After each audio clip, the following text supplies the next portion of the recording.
Okay, let's call to order the 57th meeting of the public meeting of the Massachusetts Gaming Commission on March 13th, 2013.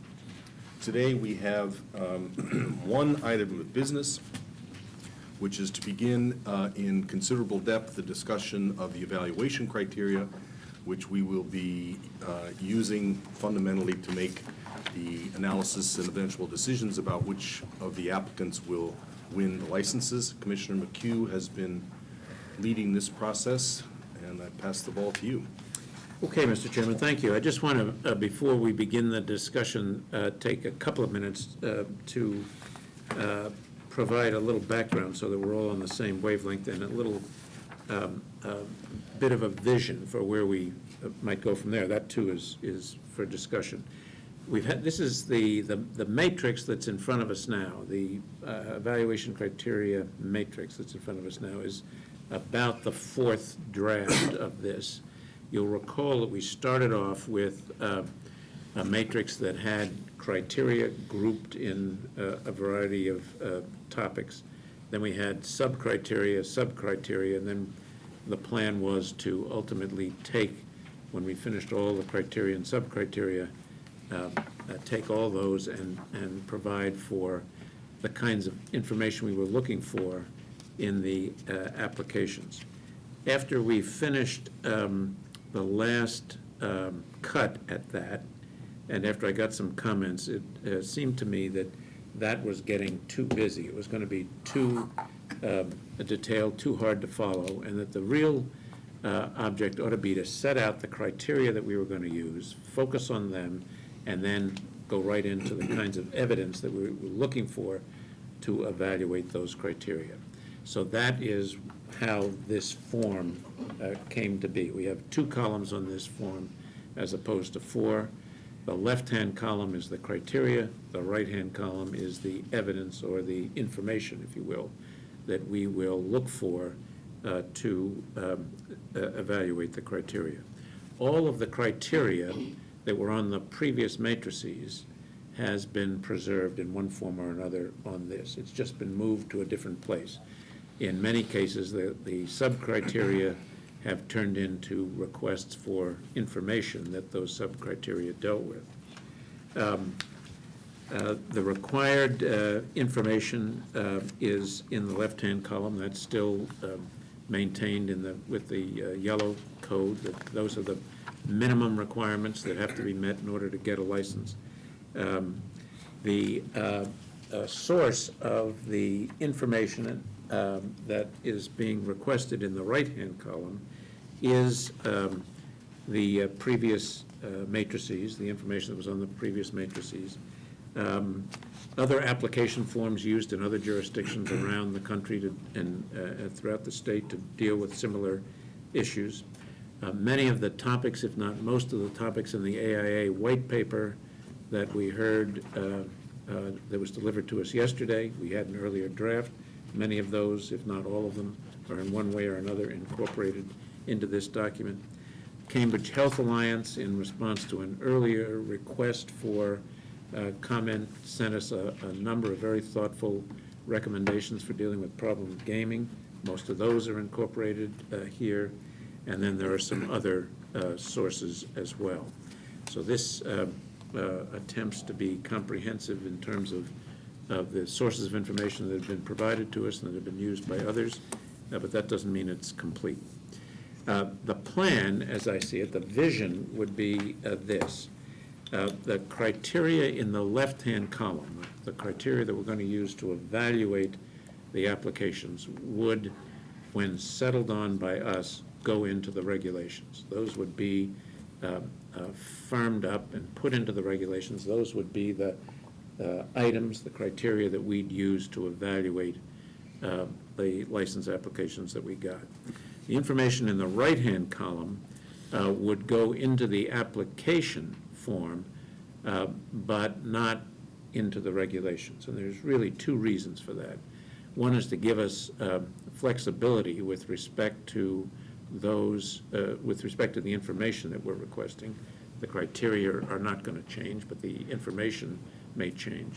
And secondly, we may get some information that we've requested, but find that we need more information, just as we have in the first phase. And therefore, we don't want to limit ourselves by saying we're only going to ask for certain kinds of information in support of the criteria that we've outlined. So that is basically the reason that I would propose that we address these issues in that fashion. It's important for purposes of the regulations, therefore, that we tighten down the criteria in the left-hand column. That's the most important order of business. And that we do that as soon as we conveniently can. We've talked about that now. I'm sure we're going to talk about it a lot more today. And then we work on the right-hand column, wordsmithing, combining things. There may be, and I'm sure there are, in fact, requests for information that can be combined into a single request. We've got 2 or 3. There are some that overlap and show up in different places. No need for that. But we can work through that some today. It's not, in my view, critical that we finalize all of that today or even in the next day or so, but it is critical that we finalize the criteria on which we're going to rely, the left-hand column, in the next couple of days. So that's the background. That's how we got to where we are, and How does this get translated into an application form? Is there going to be an application form? Yes, and there are various forms in use, and basically, we would have an application form that would set out, in addition to the requests for information, we'd set out a series of we'd have a series of instructions. We'd have the name of the applicant, the location of the applicant. We'd have a lot of the stuff that we got in the Phase 1 form, so we could tie it back. We would have the criteria would appear, and would say provide a description of X, include in the description as Appendix A, such and such, Appendix B, such and such, Appendix C, such and such, plans, marketing studies, cross-marketing agreements, all the kinds of things that we have here. We'd actually ask for the documents. And that's how these forms, these applications get to be 5, 6, 10 volumes of stuff that we get both ideally electronically, but if not electronically, in notebooks. And that way, we would have, if you think about it mechanically, at least the ability to compare the contents of Topic 1, Appendix A with everybody's Topic 1, Appendix A. Right. And would organize the applications in that fashion. Right. So that's what we do, and that's largely a mechanical exercise, and there are models, good models out there for taking that step. Right. Okay. Anything else about the high end, just the total vision, mission, strategy of this thing? Okay. Makes perfect sense. This form was, to your credit, to the commissioners who worked on this, much easier to follow with the 2 categories as opposed to broken down into several. Easy to read, very easy to understand. Yeah, I agree. Great I work. should note that I worked on part of this, Commissioner Stebbins did the development piece, and so it's a joint effort of the 2 of us. Excellent work. Do you want to, Well, I have a number of comments on what is perhaps the second topic relative to the form. And I agree, I think it's a great summary, and I agree that perhaps if there's, we could start the discussion with the criteria, their left-hand column, and I would limit my comments for the latter part. okay. Well, you want to talk about the left-hand? Okay, Yeah, I mean, let me begin with the left-hand column. On the previous matrices, we had 5 topics on, 5 general topics. We eliminated in this one. I copied them because I wanted to talk about this, so this is the old outline. Right. Thank you. Sorry.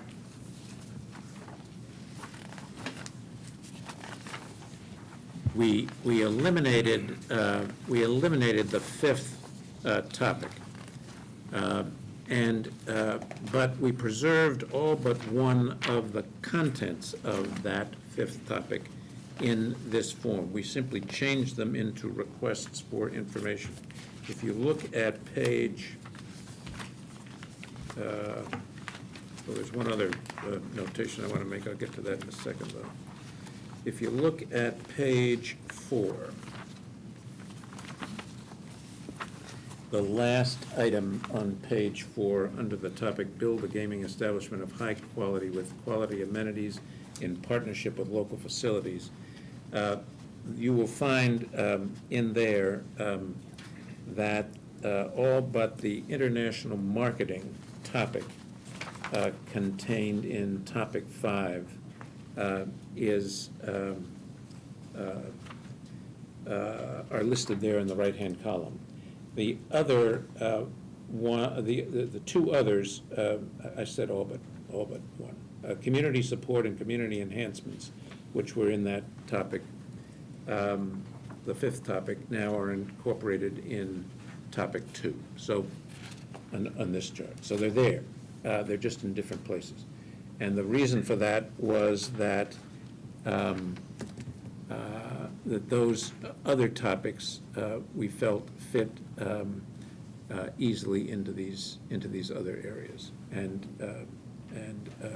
combined with them rather than simply were aspects of those other topics rather than independent considerations. So that's why we did that. Can be put back, but that's why we did that. Well, I wanted to talk about that because as you know, when I first looked at it, I thought Section 5 just hadn't been completed because I didn't pick up as I read through it all, I didn't pick up all the units. They're there, although as you point them, I see them. But this is something that's worth talking about. I'm not real strong on this, but I sort of feel like having a fifth category where we combine all those issues, what we called it was uniqueness, amenities, and enhancements, but whatever it's called, it raises the importance of those. And you could argue maybe that it raises it too high. And you've got financial, economic development, design, and mitigation. Those clearly are the big 4, no question about it. We've spent a lot of time talking about this extra sauce, extra value.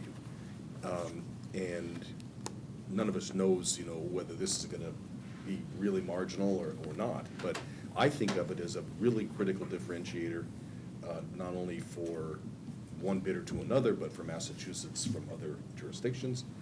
And I like singling it out as a separate, big, heavyweight category. But I'm wide open to discussion on the point. Can I mention something? That's true if we assume that each of the categories are equal to each other by relative weight. And that's a discussion that we started to have at some point. We could easily place them anywhere and attach relative weight, numerical or qualitative,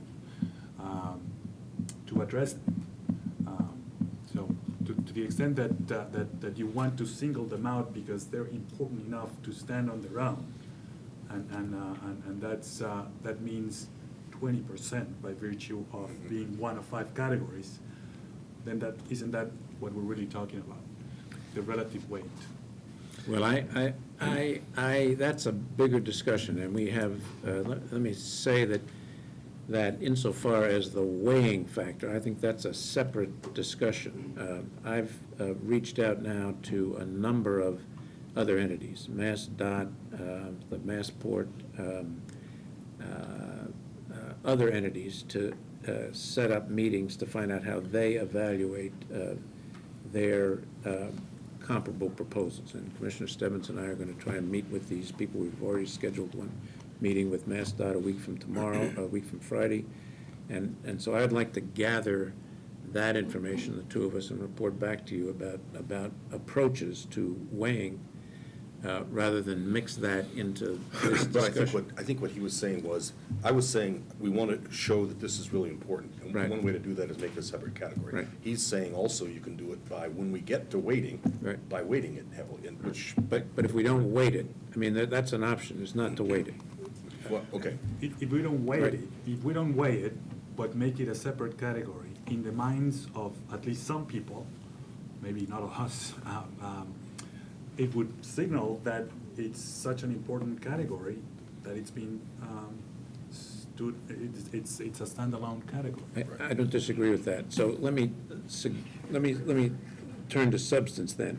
I just never understood, frankly, what 5 was. And it seems to me that we heard yesterday something that I wonder if that isn't the 5 we've been looking for. In the discussions of what the brand was that already is being used by the Tourism Board and by the Convention Center and to some extent Massport to market Massachusetts, and that is the kind of innovation, creativity, and forward-lookingness that is their brand. I've forgotten exactly what the slogan was that, I think it was it, somebody said, what happens in Massachusetts Changes the world. changes the world. And I wonder if some of these factors, if we're going to have a topic 5, to really emphasize the it, if we couldn't fold the contents of that around this brand also to more precisely identify what it is. Yeah. And secondly, to be consistent with what really is a good idea and an energizing idea about what we want these things to do and the role we want them to play, to advance in some way, some fashion, or at least be consistent with a grand vision. I do. I mean, whether exactly how you would do it, I don't know, but I think a lot of things I talked about yesterday, I would say, yes, it does go into this area of sort of unique differentiation for the Massachusetts destination resort casinos, or as Jim Rooney put it, casino resorts in a destination. Right. So, and I would, if I were now editing 5, I would combine it with some of that stuff. Exactly how, I don't know. So I like the idea of expanding 5, strengthening it, tying in some of that stuff, but also leaving it as a discrete, separate piece that really says this is important. Do you have other thoughts, Bruce or Gail, on whether it should be? When I originally looked at the document, putting aside how we will weight things, grade things, and analyze things, but certainly saw a lot of what was in that original Category 5 as certainly being related to the bigger umbrella of economic development, but obviously just creating, most of what starts economic development are what are laid out in the statute. Adding that category in there and really, obviously, putting a lot of it in green because it reflects commission priorities, I thought would achieve the same end as, I think, when making it its own category would do, but, I'm not predisposed, hard or fast, to do either one. It's a slight difference, but to me, it's a difference with a meaning. I mean, it's sort of like what measured matters, it's a little bit like that. It's kind of like the medium is the message. Right. We're reiterating the fact that we're looking for something different and special here. Right. And it is, it was the definition of what the it was Right. that was it was hard for me, and candidly, but yesterday's thoughts gave more oomph to that. So maybe it'd be worthwhile to write down, before we even ask for what evidence we want, write down some criteria that can go back into a new 5. Okay. With yesterday's discussions in mind. Okay, well, let's And we don't have to do Yeah, that we don't have to now. do this minute, right? We sort of But- assume that we're going to pull it back out again and rewrite it and think about it a little bit. Right. Look at it some more. Yeah, Right. it wasn't clear to me either with 5 what we were looking for, because we were pretty vague about it, because I don't think we were sure. It did remind me of Singapore, Mr. Chair, in that they were so clear about the extra added value they wanted that frankly wasn't happening anywhere else in the world. Right. But they were clear about, they knew the vision that they wanted. Right. And who could meet that the best. Right. And they were as we've discussed, they were much more aggressive than we are being about it. But I Yes. think that model still works to a certain extent for us. Yeah. Okay, well, let's presume we're gonna leave 5 in, but we're gonna rework it a little bit and see if we can feel Okay. better about what it says. Okay. The only, yeah, go ahead. I have a similar note. I noticed that the maximizing revenues to the Commonwealth is now part of topic 2. Yeah, that doesn't make sense to me. Where it was part of topic 1. I understand that, well, I guess the way I originally thought about it was in the financial piece, being more of a logical subgroup, but I understand what's behind here in terms of revenues being part of enhancing the economy. I always thought of economic development more having to do with jobs Yeah. Right. and secondary effects of the capital investment and the revenues that. Yeah, these are all judgment calls, and if the judgment is to put it back in the first section, we can easily do that. I agree with you. It feels, I mean, and everything is economic development. I mean, you can put everything under that if you want to, reasonably. But to have revenue generation not be under financial as opposed to economic development just doesn't make any sense to me. I mean, I go back to my original point, which is if we think it's important enough to put it in I guess, 2 places because, or in these 2 different places because of the weighing, but I know that's a part of a larger discussion. Yeah. No, You could sense that. creating section 1 as being financial about the transaction and the license and the project itself, and financial/revenues to the Commonwealth certainly makes sense. Yeah. Well, let's do that then, I think. The consensus is then we put it back in 1. Right. We can just take that bodily out there and put it back That in whole 1. section. All right.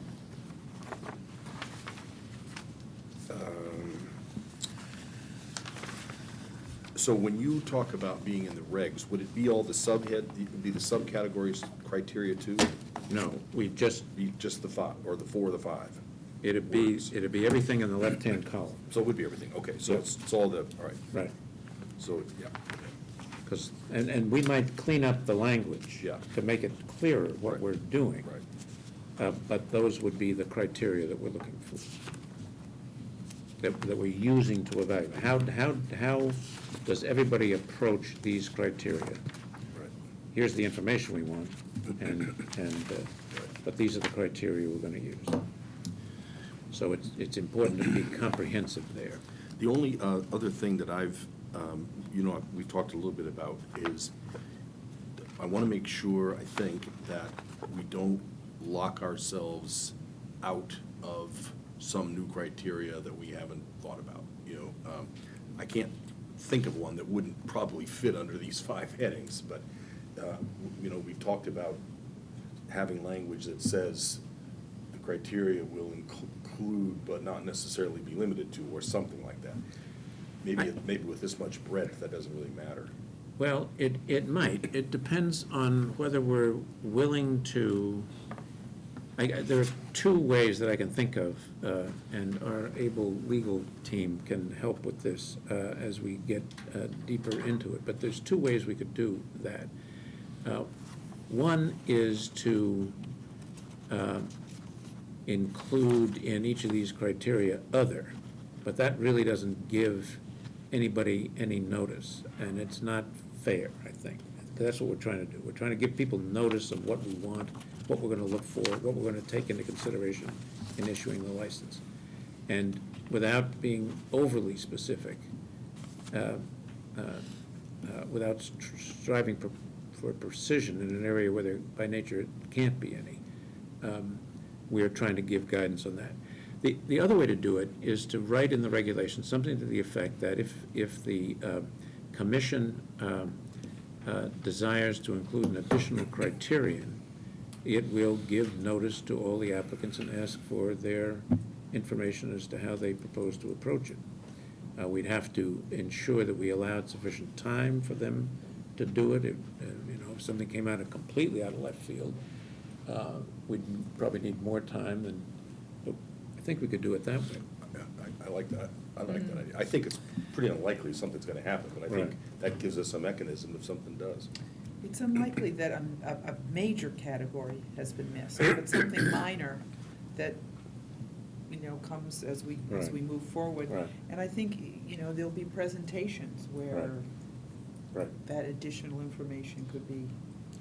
Yeah, and what I'm trying to avoid, and we all have talked about it, is a situation like the situation in Pittsburgh, where a criterion was used that ultimately turned out to be dispositive, that had never been mentioned Right. in the list before, and left, understandably, a very bad taste in everybody's mouth. Right.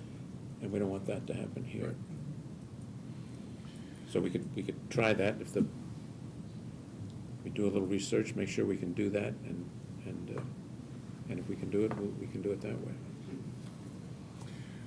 Yeah, I'd be in favor of tightening up the criteria up front, I think where it's helpful, just like Commissioner McHugh has been saying, on the information and the process, there's a lot of back and forth that can go after, but if everybody knows that they're gonna be evaluated on the criteria a priori, that's most important. Okay, are there any, should we go through these topic by topic? Let's just do that and march through this. The first category, of course, is financial. The first 5 that are listed there are requirements. They're minimum requirements. They're the sort of go, no-go requirements that have to be included in the application under Section 1523K 15. Then we're looking for investment and capital structure. We're looking we're seeking how the statutory criterion of realizing maximum capital investment in exclusive of land and infrastructure will be dealt with. The highest and best value for I had a question there, Commissioner. creating a robust gaming market. The word highest, Right. we don't want anyone to think that means we're only gonna Tall judge. buildings? Or no, I was thinking of it as the most money, the highest, It's value. the highest, the value. I was thinking of it that way, when we don't want to give anyone the impression that if yours is, $1 million less than someone else's, your capital investment, that's going to sway us one way or the other. That was my only, when I read that. Best I like a lot, because best is all inclusive of everything. But highest, was it just me that word kind of, Certainly Well, leaves I- room for interpretation, but I mean, that's the language in the statute, so I don't know how yeah, we yeah, It's a I guess get so we around can't that. change It's a that, term yeah. of art, I think. It is a term of art, It Yeah. has this meaning. I think people know what it means. It's used in eminent domain cases. It's the definition of market value. It's the highest and best use of a particular piece of property for eminent domain purposes is Mhm. the way the property is valued. So if you have a factory on it, but the highest and best use is for a university, you value it at the Mhm. university value, not the factory value. So Okay. Okay, no, it is a I've always seen required. them, I've always seen them together as Highest in- and best? Yeah, as in, the most valuable may not necessarily be the absolute highest number. Okay. You have to take them in the context of what other risk factors there may be, financial, for example. Mhm. So Okay. I'm not worried about that. Reflecting on the first 2 categories, investment and capital structure, and the second one, which is realize maximum capital investment, which gets, I think, more to the language of the minimum investment required. There seem to be some categories that are a little bit duplicative. Maybe retitling investment and capital structure to say just simply their capital or financial structure. I mean, that's looking at the entity itself, not Yeah. necessarily Right. the project itself, but looking at their wherewithal to be able to complete it, what's Right. been their track record, Yeah. meeting their revenue projections, et cetera. I just saw some of the first 2 categories having some language that's, I know we're not supposed to be talking about the broad middle category, but, you know, showing construction costs with breakdown of labor, I would look at that as realizing the maximum capital investment under that second criteria. Did you get that, Commissioner? Did you? No, could you say it again?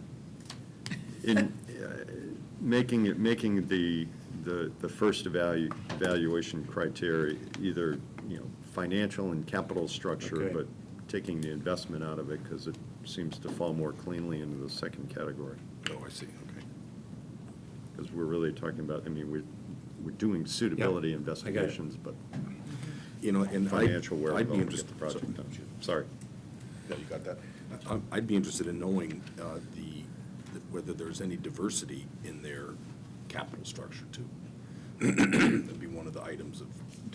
Ethnic and we've got that in another place, Mr. Chairman. We did look at, Statutory, Yeah. elsewhere. It falls down into the job creation piece. But I'm talking about in the capital structure. no, we got that someplace. I know you mentioned that. And let me make a note to either put it there or put it someplace else. My recollection is we put it someplace else, Okay.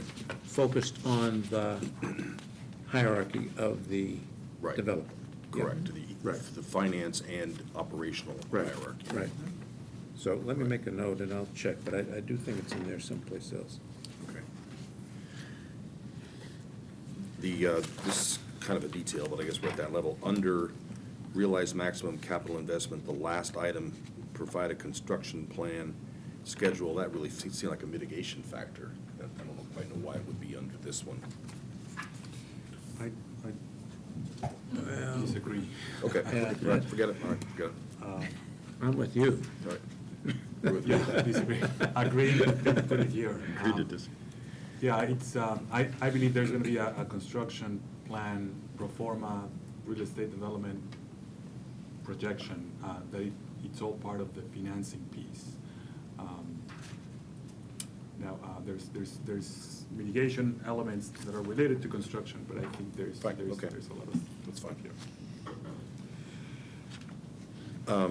Just a generic thought, Commissioner, have we run this by our consultants? We have sent it to them, and we've not received any feedback. It might be But- worth giving Kathy O'Toole a tickle Right. to make sure to have her. Right. Have her put, Right. because they may have some interesting things to Right. say.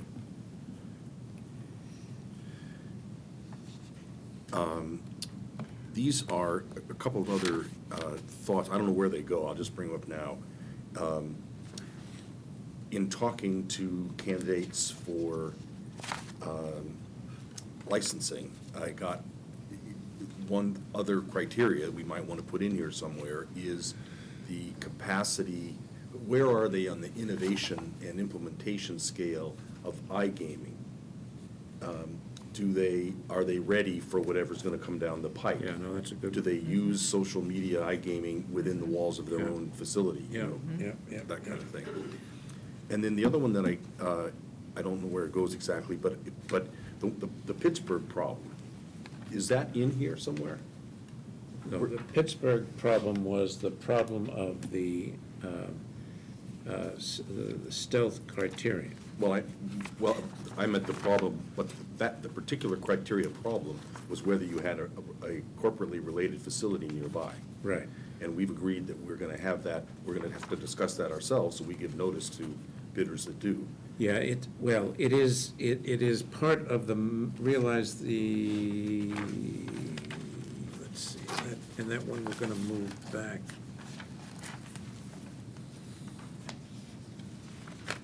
Page were we on? Page 3, maximize revenues to the Commonwealth. It's not explicit in there, and it probably should be. It probably should be. Yeah. The idea was compare how you're gonna maximize revenues, how the applicants are gonna maximize revenues to the Commonwealth, particularly if they have a competing place just across the state lines. You know, But let's make it more explicit. We could broaden it so it doesn't come across as prejudicial. You know, some people are putting out as strengths that they have other, Right. other facilities which Right. they will market with. Right. You know, international facilities. So we Right. might say something about, you know, identifying and discussing the impact and role of corporate-related facilities. Yep. Pro and con, or something Right. like that. Yeah, and that, because that has, given the international marketing criterion, which, again, that's another one that's missing from here, we have to put in, that can play positively into that one. And it may well be that, you know, that bidders that have nearby facilities will position that as a strength. They may tell us Yeah. why they think that's an asset, so we Right. shouldn't presume Right, that it's a right, negative. Right, right. Well, and there's other criteria that I think are related, like recapturing gamers from Mhm. Massachusetts, as That- well as enhancing the gaming market in Massachusetts. Right. That is in here. That is. Some, the Number recap- seven, I yeah. know it's a statutory Yeah, yeah. one, so I know it's there. It's under economic development, and it's in pink there. Then Okay. under, at the end of financial, this is one category where you don't yet have the proof of your past performance. Show No, us the that's right, that's history of your missing. performance. How you have done on these criteria Right. in other markets. These criteria.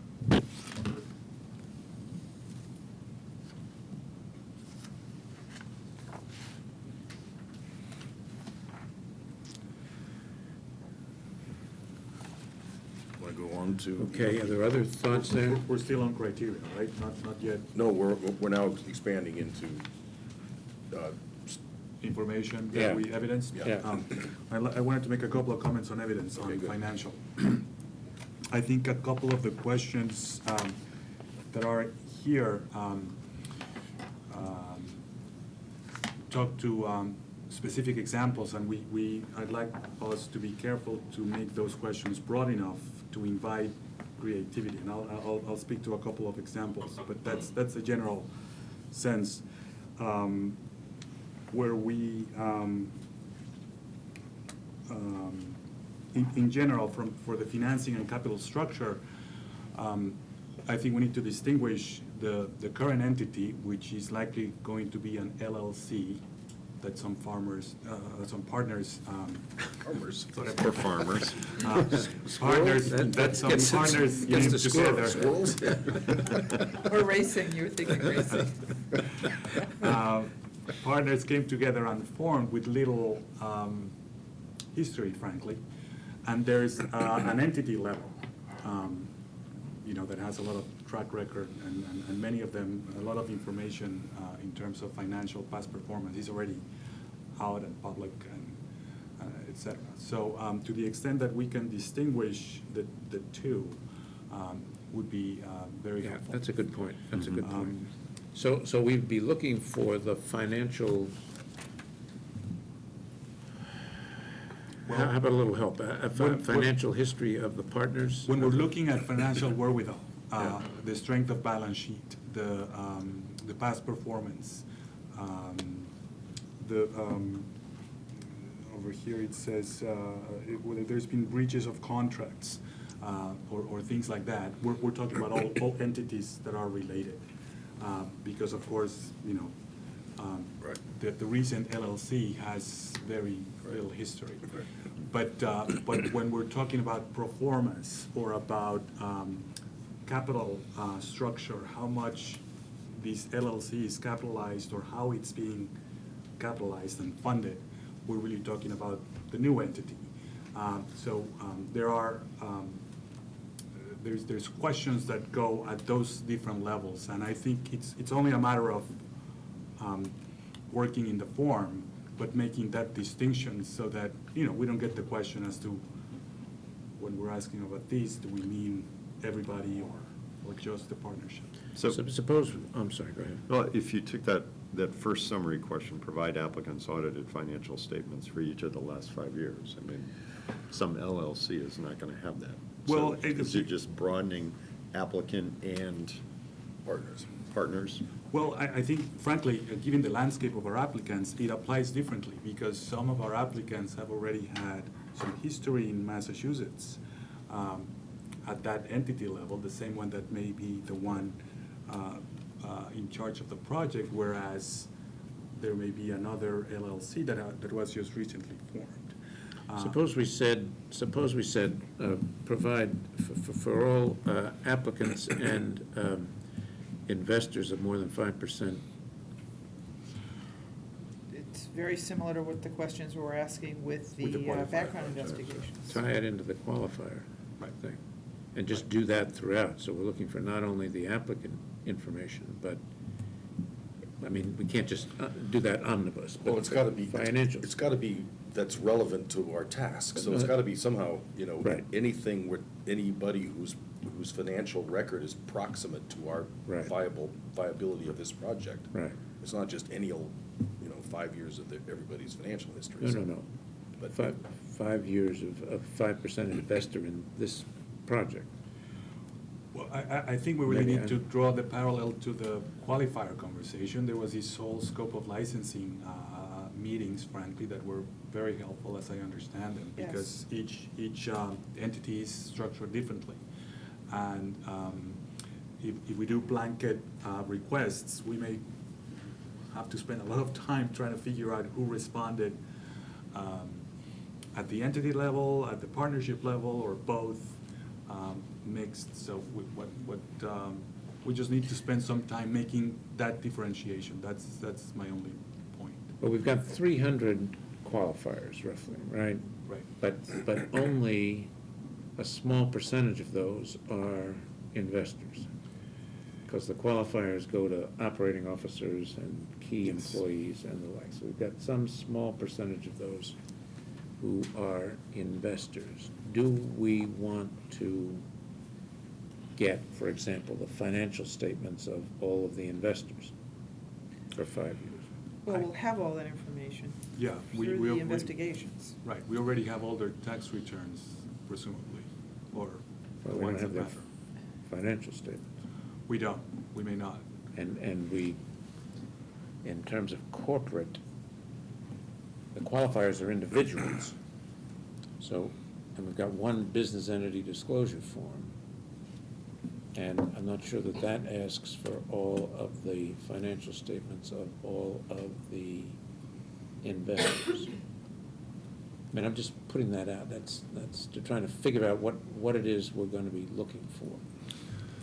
Well, I'm not sure that I'm not sure that we're gonna know in advance. And I think we can certainly require people to give us evidence of their ability to do this financially. And they can determine what it is, and if we need more. But they're gonna set up a capital structure, and we don't know yet what Right. it is. We don't That's know right. who's really That's right. relevant to it or not. That's right. So I think maybe, sort of broad language that says, you've got to prove to us that you've got the wherewithal to do Right, this, right. and have the kind of cushion capacity and so forth that we think is relevant. But we can't really get specific until we see their capital structure. Right, and I guess my point was attempting to be broad, yet make the distinction that there's two levels Right, here, at least two levels. And I don't think we should try to overkill. Maybe it's provide applicants and relevant partners audited financial statement, let them determine what's relevant, and then we can get more if we need it. I would. Yeah, okay. We could say applicants and, yeah, we could play with all of that language. And, okay.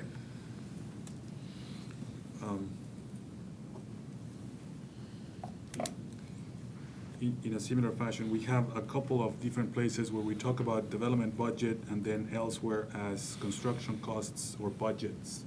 I think one is a subset of the other, and this is really just formatting, but it'd be useful to see all the budget, all the pro forma in one place with all the detail, in the same spirit of making sure that it's not in different places because people interpret it differently.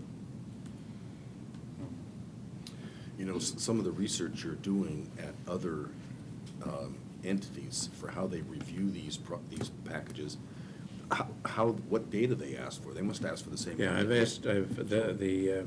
we're gonna try and get Gets that. that. One of them has already offered to provide us with the RFPs that Right. they're using. That could be helpful in Right, this. helpful with this as well. Similarly, sources and uses, we have that language here, but to make the distinction of all the sources of financing, sort of like on the one side, all the revenues, and then on the other, all the uses or the budget that we were talking about, making sure that we're not mixing both, but That would be under. well, we talk about here, the sources of financing. But don't we talk about you're talking about basically a pro forma, right? Yes. Yeah, provide projection, no, that's tax revenue. Is there an overall pro forma somewhere? Yeah, there is some, There's, Yeah, second page. provide detailed Right. budget and project plan, including, credit. So it's under investment and capital structure. It's also under 13, an Yeah. enterprise pro forma. Okay. page 2, Second first page line. two. Yeah, okay. Yeah, got it, okay. You know what would be helpful, Commissioners, if you just wrote down some of those things that Yeah, we'll do that. you've just said. I mean, we've said them, I heard them, and would welcome an opportunity to read them and modify this accordingly. I will do that. I also wanted to make another point on this page. Sure. We're ready to move. Good. Where we talk about assurances, guarantees, and indemnifications, I would want to make the question more broad, or not signal that that's perhaps what we're after, and perhaps ask in the form of what kind of financial commitments, in addition to what are already in place for the statute, would somebody be willing to put forward? They could come in many forms. They could certainly come in the form of some financial guarantees. Somebody may decide to add to the deposit that they have to make, the minimum per the statute of 10%. Somebody could be willing to replicate what they may have done in another jurisdiction, in terms of signing a development agreement, making the commission or the Commonwealth the beneficiary of a trust. In other words, rather than single out what could be one form of guarantee, to ask broadly what sort of financial commitments they will be able to put forward to give this commission and the Commonwealth comfort of their financial performance. Do you want to, I get the point, do you want to, and it's guarantees and indemnifications really is the limiting term there. Assurances is so broad, it could encompass all those things. That's right. Do we want to limit it to financial? In other words, if we said, describe any assurances the applicant will provide over and above, yada, yada, yada, that allows for maximum creativity. Absolutely. Absolutely. So suppose we do it that way. We could certainly. I would always put those in two buckets. There are those that are financial guarantees, but there are many others that can come in the form of track record, brand, other commitments that they have made in the past or they're willing to make.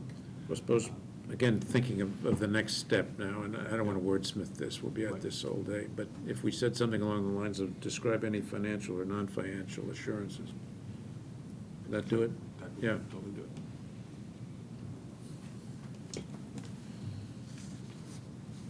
Ready to go to the next page?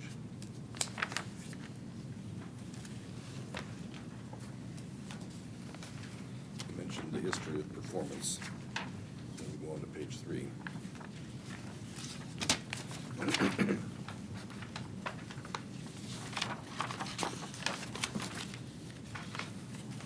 Now, on page 3, we're going to take out that first category and move it up into the, into the first section. But Right. the plan would be to just take that whole section and move it. So if there's any comments about Right. the green or the pink on the right, they'd be worthwhile.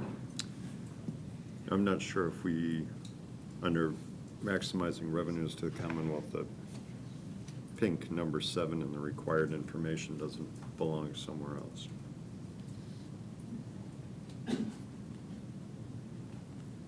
About recapturing out-of-state monies?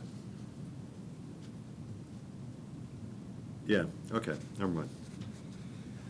A lot of these lines are pretty, kind of Yeah. fuzzy. Well, they overlap rather. Yeah. Yeah. Right. I mean, we're gonna have it, They're clear, but they're. When we're asking them to provide projections for tax revenue to the Commonwealth, isn't that just doing the math from what the gross gaming revenue projections are? It is, That's exactly. but You want them to do the math? you want them to do the math. Well, they could include sales tax revenues, for Mhm. example, by Okay. virtue of their retail. hotel, or, motel tax. Occupancy Hotel, taxes. motel. All right, that makes sense. I even- knew there'd be a logical answer, by the way, I just couldn't. I wasn't, I had to I just think. didn't know what it was. I'm thinking, well, it's just taking the numbers, right? But Right. there are added taxes that they could include. Okay. Do we want to specifically, under job creation, do we want to specifically put a reference to evidence of coordination with the community college consortium? I didn't, I guess we could add that specifically. I guess I was suggesting or hoping that, you know, where we ask them to provide a strategy as to how the applicant will focus on areas and demographics of high unemployment and underemployment. I guess we can make it specific, you know, how do you plan to work with? Including, how do you, I think it's worth, and we're going to a lot of trouble to support that effort. Yep. And I don't know why we wouldn't want to be specific and say, we want you to talk to these folks and tell us how you're going to organize, work with them. Okay. Well, we're going to We did not- require that they work with them. We certainly want to know what their plans Careful. are for working with them. So I think that is a legitimate topic, but more open-ended. What, if any, plans do you have? Right. Well, isn't that here, though? The more open-ended one is here. You're right, I think that Where? lends itself towards requirements, and there are other training programs, right? Yeah. Identifies the establishment's workforce training programs. That's the generic. Yeah, well, we could put in including the community college consortium, Or other. or other, yeah.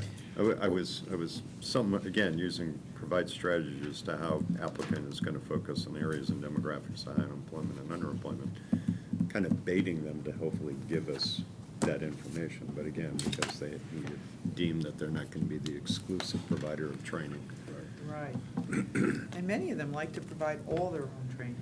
They Right. think it's important to, and they take the time and the money, they'll spend the money, so. But some are already working with them, so, Yeah, the idea came in part because of the Right. Unite Here model in Las Vegas, you know, Mhm. the casinos are happy to have other people train their Right. people as long as they're doing a good job of it. yeah. But let's think about, what are we trying to accomplish here? You know, we want that to be successful, we want it to Right. be a big deal, we want it to go well, we want to raise the attention of the bidders early in the game to planning for, this is not just the last minute, you try to hire locally, it's like you gotta develop a, Right. so we're trying to really push that objective. Does it help us or hurt us to put in the Commonwealth Consortium, the Community College Consortium, as a specific reference? You know, if you just extended that first required information, you know, you simply use the language, you know, limited to but not excluding, Yeah. and name a couple of our different partners. Fine. Again, I was hoping to bait them to some extent to see how creative they could get, and then we'd want to obviously look for Well, where there's- they yeah. were putting information in that they should have known just by virtue of watching how we proceed, but So you- I think we can define it and maybe but keep the language as flexible and as open as possible. Yeah, as not to exclude other training opportunities. or- Yeah, I think that's fine. I'd be fine with that. I also think under. So, excuse me, where would that, where are we gonna put that? I was going to amend that first required information, I think that's where you're talking about it, under job creation. You're talking about the required information or talking about it in actually the criteria? I was just going to build it into the top part of the required information under job creation. Yeah, that first green, Yep. yeah, all right. Yep, I think you do have the history of performance, but one of the measures of whether people will take the diversity goals seriously is their track record of their own hiring. And I think that would be a criteria that I'd be interested in seeing. Yeah. In your own workforce, what's the makeup of your own workforce? yeah. Are you doing this because you believe in it, or are you doing it because we're making it? Yeah, that gets back to what somebody said the other day about whether people look at this as a compliance exercise or a core component of their job strategy, of their corporate operations, right? Right, that's well spoken.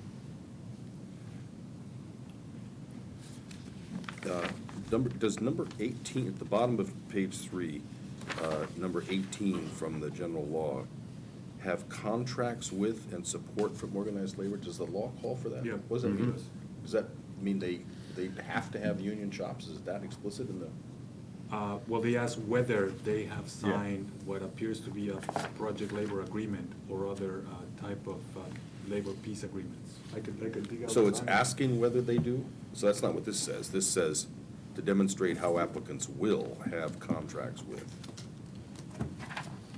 I think I read my statute. We have to make a finding on whether they will. Okay, that's it. That's not the way that this Right. scans right now, but that's fine.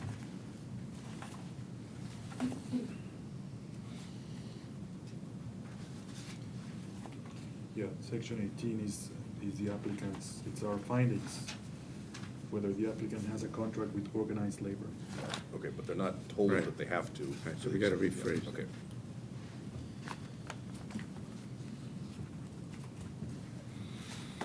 Which is why it's in the evidence, because I suspect. Right. Yeah.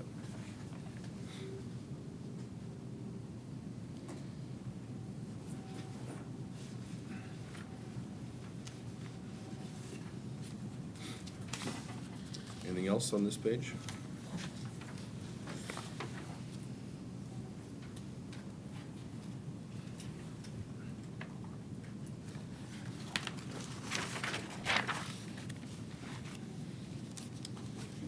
There's also track record questions, but I'll give you, relative to labor, how many pay grades, and Oh, that's a good point. Okay, that could be in the evidence. all right, page 4.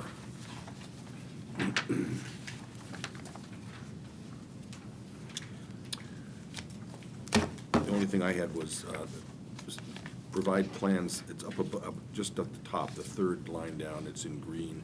Provide plans that detail collaboration with tourism and other related industries. Seems sort of obvious to go down below into the regional tourism and economic impact. It's duplicated down there already. Okay, fine, so it's duplicated, all right.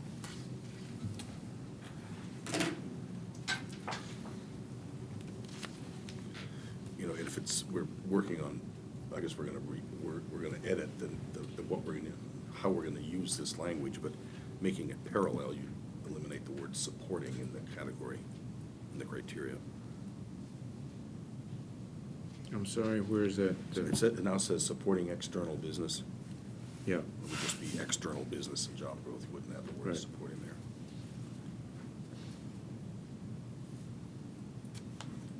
You want to take out support? I don't follow Well, if you make it, if the structure's gonna be parallel, none of them have Oh, that kind okay. of Yep. of a verb. We,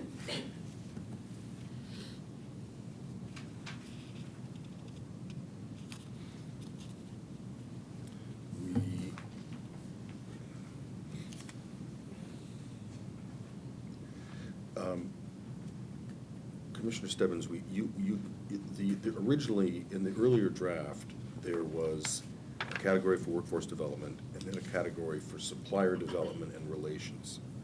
And you consolidated that, you took it out as a sort of a separate focus. You made workforce development job creation, which is fine, and then sort of merged the supplier development and relations into other places. And I was just wondering, what were you thinking about? Why did you do that?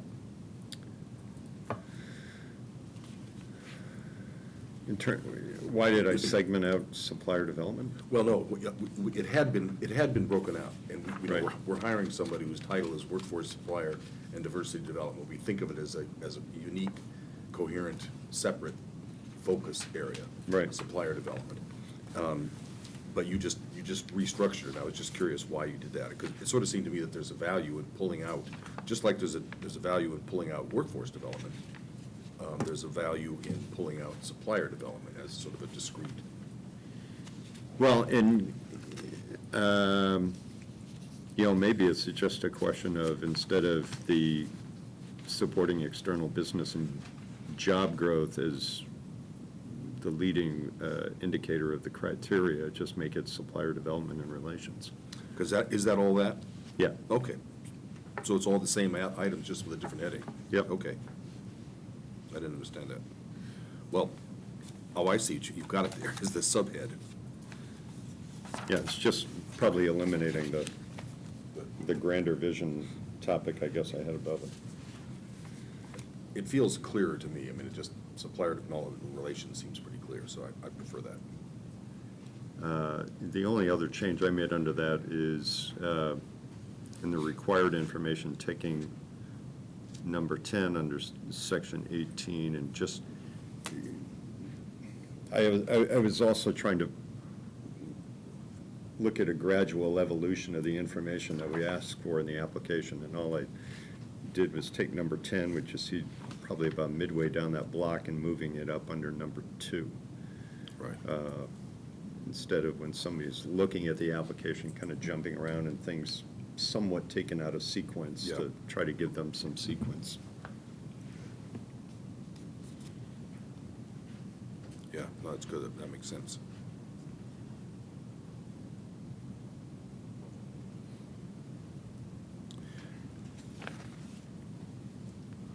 Anything else? This page? Let me just look at the regional tourism. A lot of that came out of 5. Right. A lot of the green side came out of 5, over 5. And we now want to add, Well, we're thinking under about. the, Moving it back to 5? moving it back to 5, but you also want to add an international marketing piece, and you want to add a piece about if they have multiple locations, how they plan to market market this new property. Well, Jim was gonna Oh, wait a minute. figure out a way to deal with that. I thought it belongs here. I mean, I thought your judgment to put it here was right, these things here, unless you disagree, and come up with a new 5 that, come up with a new 5 that focuses on this theme that we heard in a number of ways yesterday. And we can take that and put it back, take that bottom part and put that back in 5 as well. But it seemed to me that the capturing of the it, the elusive it, is really what we ought to concentrate on in 5, and really spend some time thinking about that, rather than have something that was hard to define in the it category. Well, let's just leave this open-ended, and I've taken it as a task. I'll try to rewrite 5, and let's look at it. So. All right. I was thinking about merging. Okay. All of what was before with this new concept, but let me try it and see what I can come up with. All right.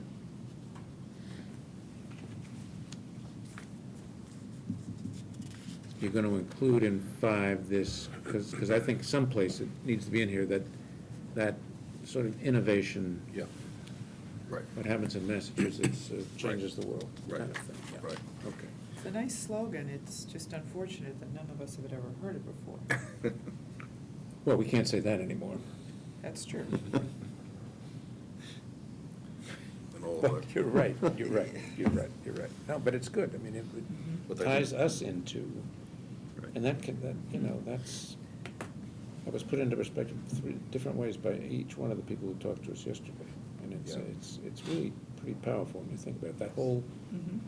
the whole innovation district down there is one example of that, but the whole western part of the state with the creativity of the Jacob's Pillow and the Tanglewood and the kinds of things that go on out there, they do affect the world. And the whole, the whole academic quarter and. The whole Yeah. academic world, I mean, it ties to everything. Yeah. The medical piece, sure. Okay, well, let's just sit on this one for a minute. I'll All right. work on that for All right. next time.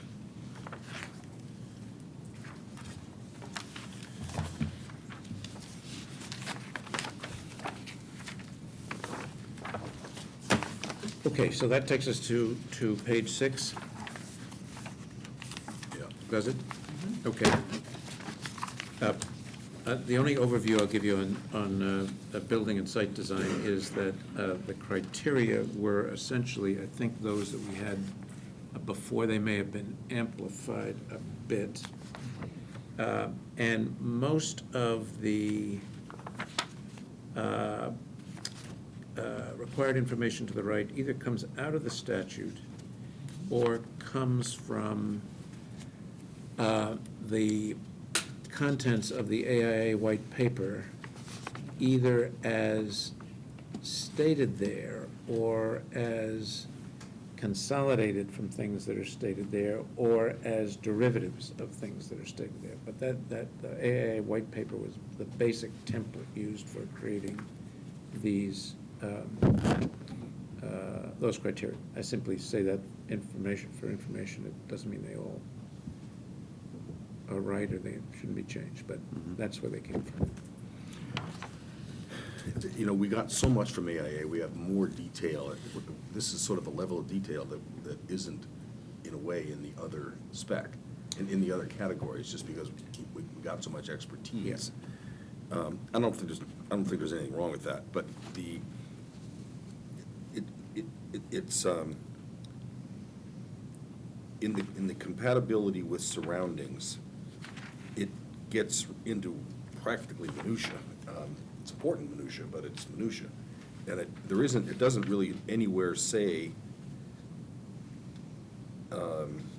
something about demonstrate the design's compatibility with the region, with the architecture, the community, as a sort of a macro design consideration. There is one that says similarity to other buildings or something like that. But anyway, it just seemed like there ought to be one kind of broader architectural, historic, compatibility, at least an understanding of what the Right. architect's thought process is. Why did you come up with this in this particular context? Yeah. Well, I would pose that that's a little bit on their number one recommendation for design standards, the overall design, integration into surroundings, and tourism appeal. A lot of the, Where are you talking about? actually, I'm It's got looking the at their AIA. white paper, Oh. but we've taken all the elements that are under that heading and placed them in a couple of different places, but But lost the heading. Lost the heading. Yeah, well, that's what I'm saying, really. We need something to just sort of capture that broad view. Yeah. You have it in design excellence, I like creativity in design and overall concept excellence, but something about the theory of. Yeah, just let them explain to us what what the big picture is. Right, why this building in this town, in this space, in this region, in this history? Yep. There are a couple of these that are not applicable to the slots license, correct? Like hotels. That's right. That's correct. So we're gonna break those in. I guess we'd probably have to just go through each one and say category one only. Right. Each Yes. time is a. That way they, That's a Right. good. That's a good point. That's a good point. We should probably run through Right. the whole list. Yes. And make sure, it's a good point. There's one thing that I wanted to bring up relative to the AIA and this section. They noted appropriately that some communities, but not all, where proponents will be, already have the stretch code as a prerequisite. And where the statute talks about complying with state and local building codes, it would apply to different people in different jurisdictions. So somebody in a community that doesn't have the stretch code as a requirement could be under that stretch code and still comply with the prerequisites. Right. The question, I believe, for this commission would be whether we want to standardize that by making the stretch code prerequisite, for example, or leaving that in the context in which it currently is. Yeah, you have several applicants that are gonna fall within green communities, Correct. which have to meet the stretch code, and their recommendation was every project should meet the stretch code, and it's really not that heavy of a lift to get there. Right. And, There's a liquid run being made. Does anybody? Anybody want? I'm all set, thank you. I'll have coffee. I'm going for one. decaf. What's the point? Same as yesterday. It still has caffeine. All set? Thank you. I forgot, where's the stretch code here? Well, it's in the AIA, in our. I know, but isn't it? It's don't we on kept- page, yeah, it's on page 7, under utilize sustainable development principles. There is well, I guess there is a requirement out of 8.2, which says describe plans to meet or exceed stretch energy code requirements, so that sounds like that's implicitly attached to any project. Right. I guess the question is whether we care if somebody complies with local building codes that are not like others. Well, they have to comply with the local building code under the statute, right? Yeah, So- except- so- That's So fair. if the local building code doesn't require the stretch, then your concern is they won't comply with the stretch. Correct. But, okay, so should we set that as a requirement as opposed to simply asking them to describe their plans to do it? That's my question, correct. Okay. Which is Fair. another version of the same kind of question we've set several times. Do we want to just invite them to Right. pitch us and compete with one another open-endedly, or do we want to lay out a minimum spec? Yeah, but then this gets to a question of fairness, Yes, I agree. as opposed to, instead of telling us how well you're gonna do, we have a certain segment of our applicants who are gonna be bound to do that.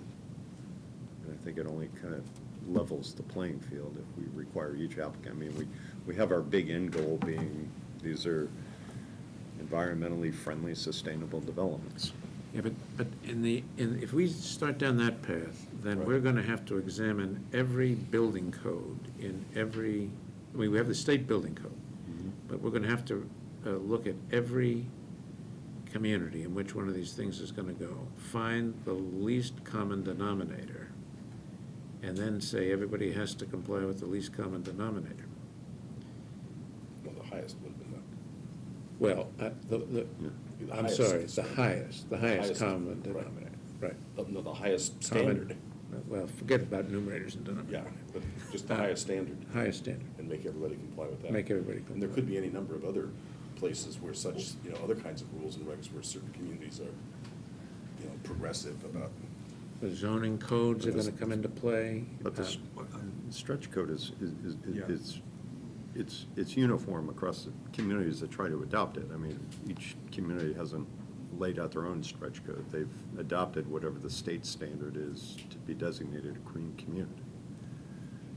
So I don't think you're finding, you wouldn't find variations of a stretch code per green community. No, but why single out, I guess my question is, why single out the stretch code? If you're gonna go down the path of requiring it of everybody, because some communities requirement in an element to inject fairness into the process, why isn't it also fair to require everybody to meet the most onerous requirement of any specific local code? Then that puts everybody on a logical footing. If there's some other reason, I just don't think the fairness across the board reason, I think the fairness across the board reason gets us into a lot of trouble. It could have to do But- with, the same question could be asked about other mitigation agreements. It might be that community X demands some kind of incredible, payment to the school system or something, which gives that bidder a competition. The town forced them to make a commitment to the school system, gives them an advantage. Should we require everybody to meet the highest standard of commitment to the school committee? Seems sort of like the same thing. I see them very different, and I know we're not requiring everybody to meet the host and surrounding community agreements of others. My limited understanding of the building code is that there's always this tension between the state requirements and local ordinances, and that will many others have a lot of time that they spend resolving that.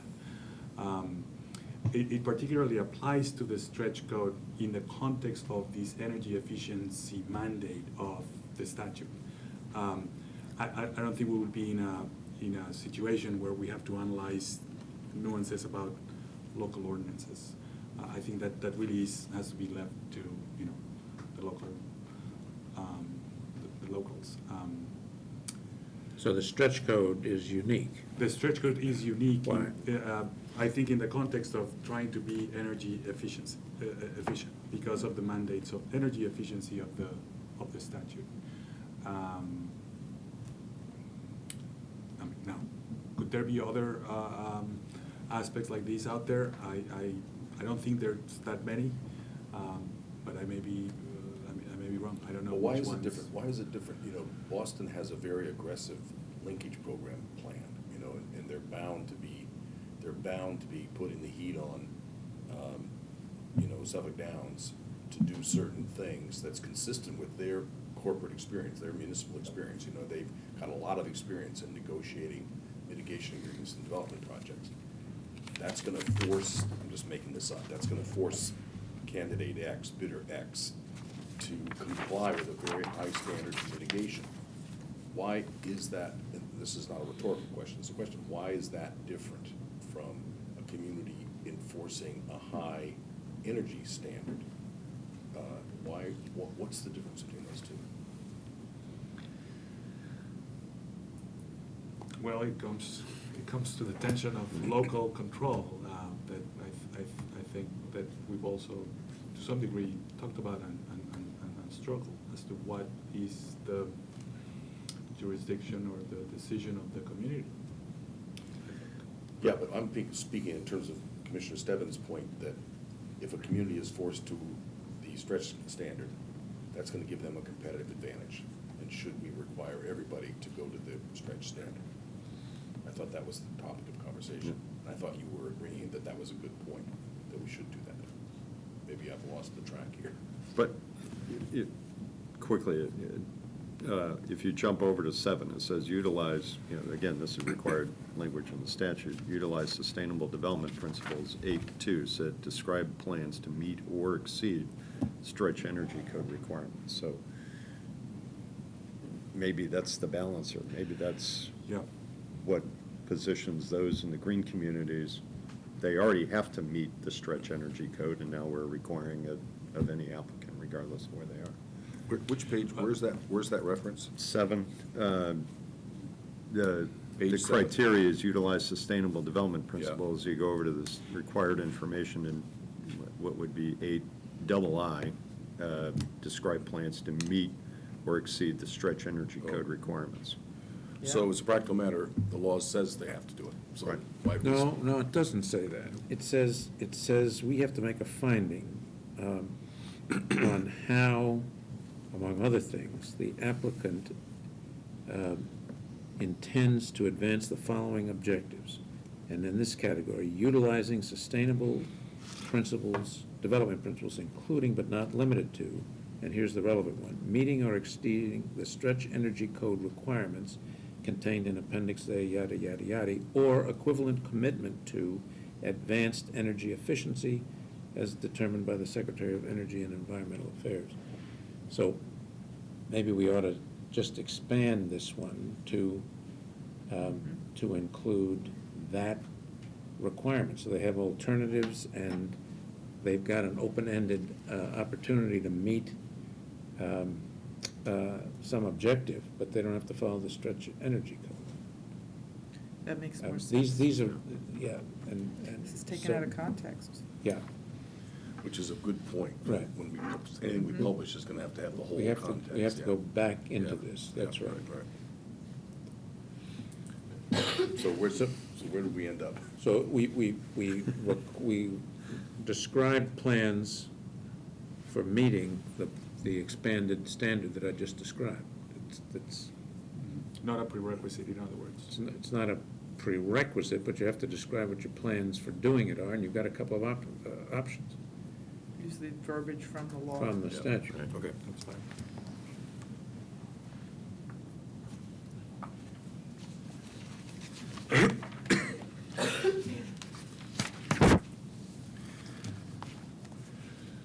Is there any appetite for requiring a higher lead standard?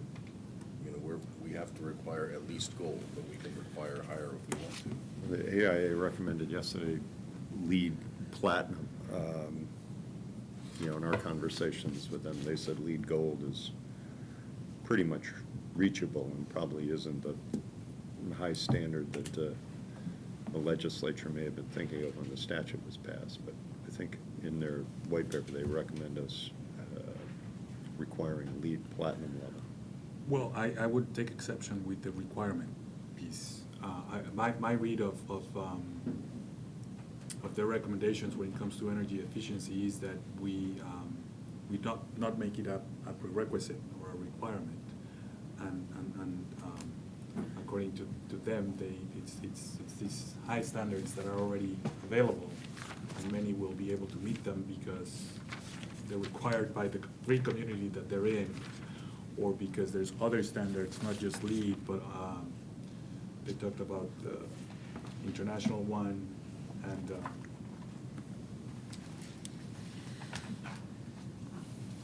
a couple of others. So I would not, You don't want to lock them in? I don't want to lock them in necessarily to a requirement. The way it's written now, it's like a value added. If you go higher, Yeah. Yep, right, you that's get- something we can consider. We should. It seems to me that the overall thrust of this section is, clearly emphasizes our interest in sustainable energy. And it seems to me that most applicants are going to read this in that context. And in addition, if the AIA presenters are right, for a building that's being erected now and presumably going to be held by the developer and not resold, the increased cost of these things is going to yield a return over time that's going to justify the cost. So that's a separate incentive to do this, which supports your approach to it. In one building being net zero energy, renewables, there's Right. multiple ways. Requiring LEED only, I think misses that, Expenses. those other pieces. Thank you. Thanks. So I think I would be in favor of leaving it the way it is and not requiring LEED Platinum or higher, but Well, it's interesting, we have a different reading of whether, you thought AIE recommended that we require it to be platinum. You think that they didn't say that. Then I was leaning in favor of it, based on what they had recommended. I don't feel strongly about this one way or the other. I mean, I don't really know enough about what it means to be LEED Platinum to know whether I think it's fair to make it a precondition, or whether we should just leave it out there as an aspiration and let people compete. I'll remind ourselves of a point they also made, which is being LEED certifiable, not being LEED certified. yeah, well, that's right. Which goes along the, meaning that being able to be certified and achieving the energy goals is a preferable, rather than, getting LEED to come in and keep them a stamp. Right. So I guess Okay. we leave it. I guess the consensus is leave it. Right. Okay.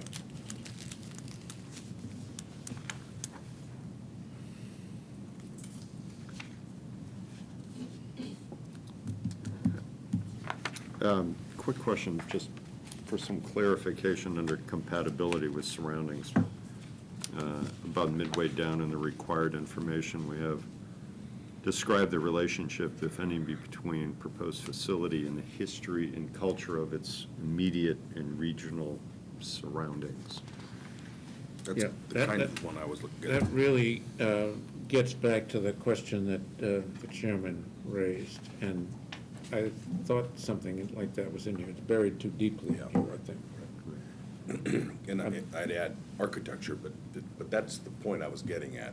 I just think it needs to be in a different, slightly different language in a different location. Yeah, But- I think you look at compatibility with surroundings, and even going back to the previous page of building a gaming establishment, there might be some of the green required information that get pulled out into the revised number 5. Yeah. Right.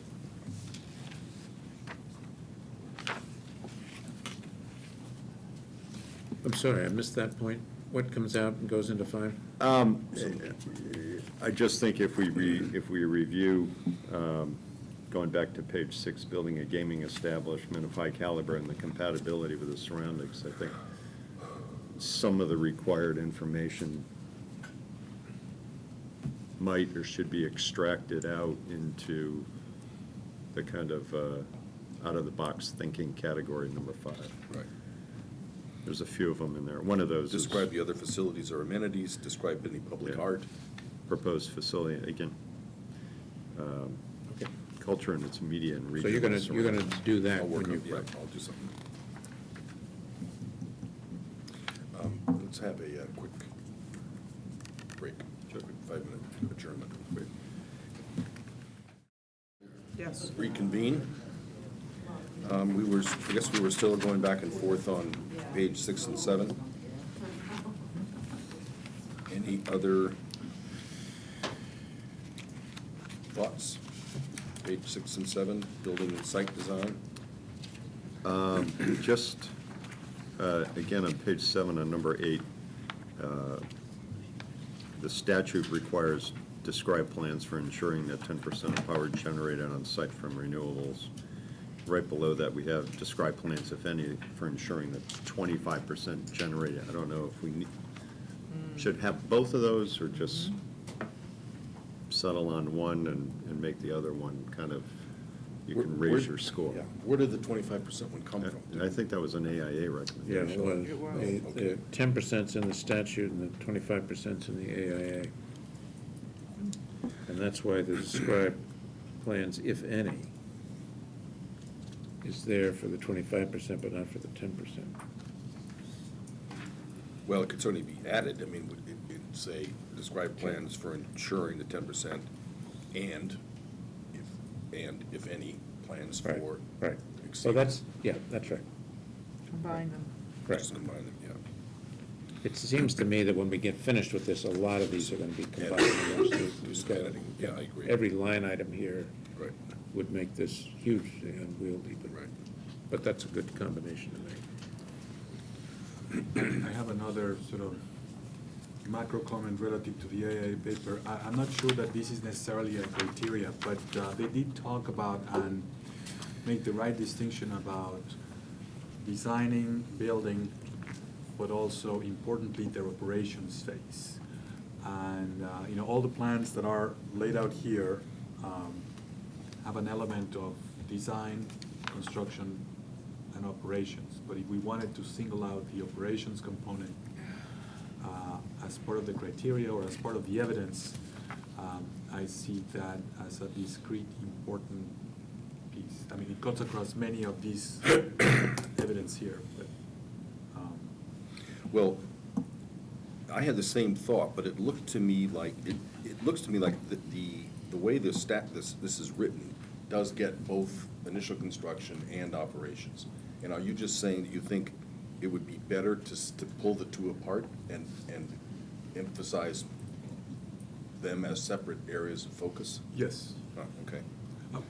I mean, I guess they could be within the same criteria, but emphasize that we're not just looking Yeah. at. What about if you just said, drawings. what if it's just utilize sustainable development principles in both construction and operation of a gaming establishment, Or more broadly, during the whole project life cycle. or during project life cycle? Yeah. Well, doesn't the last one on page 7 Yeah, the get at that? monitoring, yes. Submeter and monitor major energy consumers, that's just energy consumers, it's not broad enough, is your point. But I think, Okay. I think it's good, I mean, in terms of using the language to make the points we're trying to make, I think expanding sustainable development principles during, or on all facets and during the lifetime, all facets of and during the lifetime of. But there gaming has to be a way to establishment. monitor that. You can't just make a statement and, Yeah, so could we include that in the last sentence to make that more, so in other words, they have to, every year, they have to demonstrate to us, give us a report, that they are, A, making improvements, but also just monitoring the data. That's right. So, Yeah.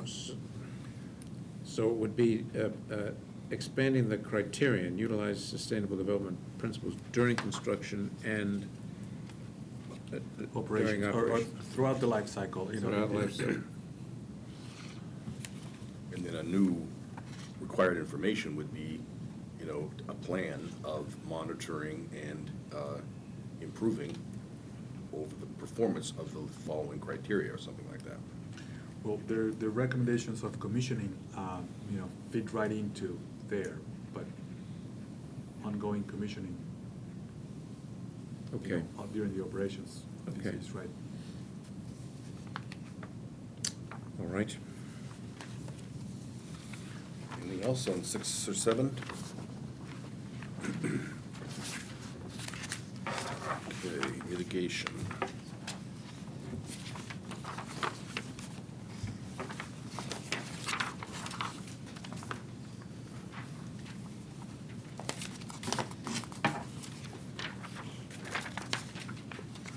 Now, let me say, our ombudsman, Mr. Zamba, reminded me that, or pointed out to me, we've got evaluation criteria dealing with the host communities, surrounding communities, and impacted live entertainment venues, but there's not regional impacts, and we need to put in some material, similar material about regional impacts, and require production of various studies to show what they've done about the impact on the region. So we need to add that to this. Is that because we've said that, or is that in the statute too? That's part of the statute. So that must be missing from Yeah. the prerequisites up above? Right. Yeah, okay. So there would be a separate new category, right? Right. Okay.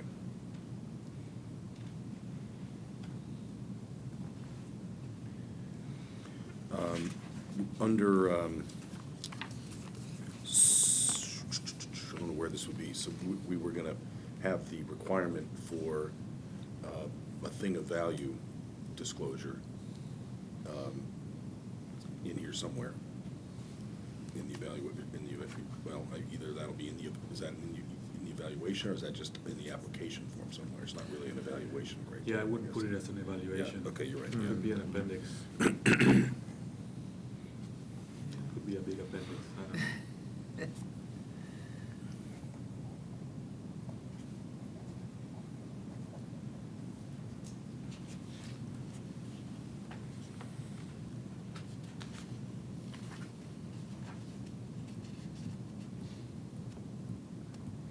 Do we want something like 19, let's see, under host community agreement, we've got the detailed public support for the casino project within host communities, but we don't have the same thing for surrounding communities. Would we want a list of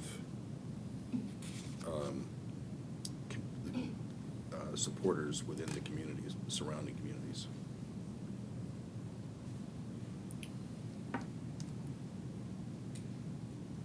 I'm sorry, I missed that. We have, Okay, under host community agreement, Right. on page 9, Yeah. you have the pink, number 19. right, Detailed public support for the project. right. We don't have anything like that within the surrounding communities. It's not required, No, it's not required. and it may be difficult to get in some cases. Well, I mean, if you've got enthusiastic surrounding communities as opposed to unenthusiastic surrounding communities, that would probably matter to us. Yeah. Why don't we add that? I think it is. You either have a surrounding community, surrounding communities are those that have or have to have surrounding community agreements. Right, and they don't, And they can be reluctant and. they have can to be- have it. They can't Right. block the deal. Right. you know? Right. So there will be surrounding community Right, agreements right, from everything right. we consider surrounding community. Right. But I mean, sure, they're gonna let themselves, we're gonna hear about it, but I would think that that's non-trivial. You know, if you've Right. got every surrounding community up in arms, that's something we would care Every about. surrounding community, for example, went to arbitration in Yeah. with respect to one proposal, and every surrounding community was enthusiastic with respect to Right. another. That may make a difference. But is that? Maybe, but I mean, Does that speak to the merits of the project? Not necessarily. So the applicant? well, it is something we might want to consider, because the smooth operation of the facility may be affected by the enthusiasm with which the facility is placed in a given location. Somebody could have made that argument about Logan years and years ago. And in fact, the smooth operations of Logan have gone on a roller coaster. And as we heard the other day, that, you know, they have a very active and aggressive good neighbor policy that they're pursuing over there now. I mean, it does, the legislature didn't give surrounding communities the ability to block this. Right. That's very important. Right. But we do want the operators to work as hard to mitigate appropriately the impacts in the surrounding communities and to be good neighbors with the surrounding communities as they can. I mean, that's important. And if we require them to show us support from the surrounding communities, that is just a little bit more incentive for them to work hand in glove with the surrounding community. Mitigate appropriately the impact. Hello? Feedback. Yeah, I agree with that. Like that Well, guy's I- voice. Could we make the distinction between efforts and outreach and good faith from the applicants and the actual results that they may or may not obtain out of those good faith efforts? Because what you seem to be talking about is the results, and I think we should evaluate an applicant on their efforts and their good faith, not necessarily on the outcome.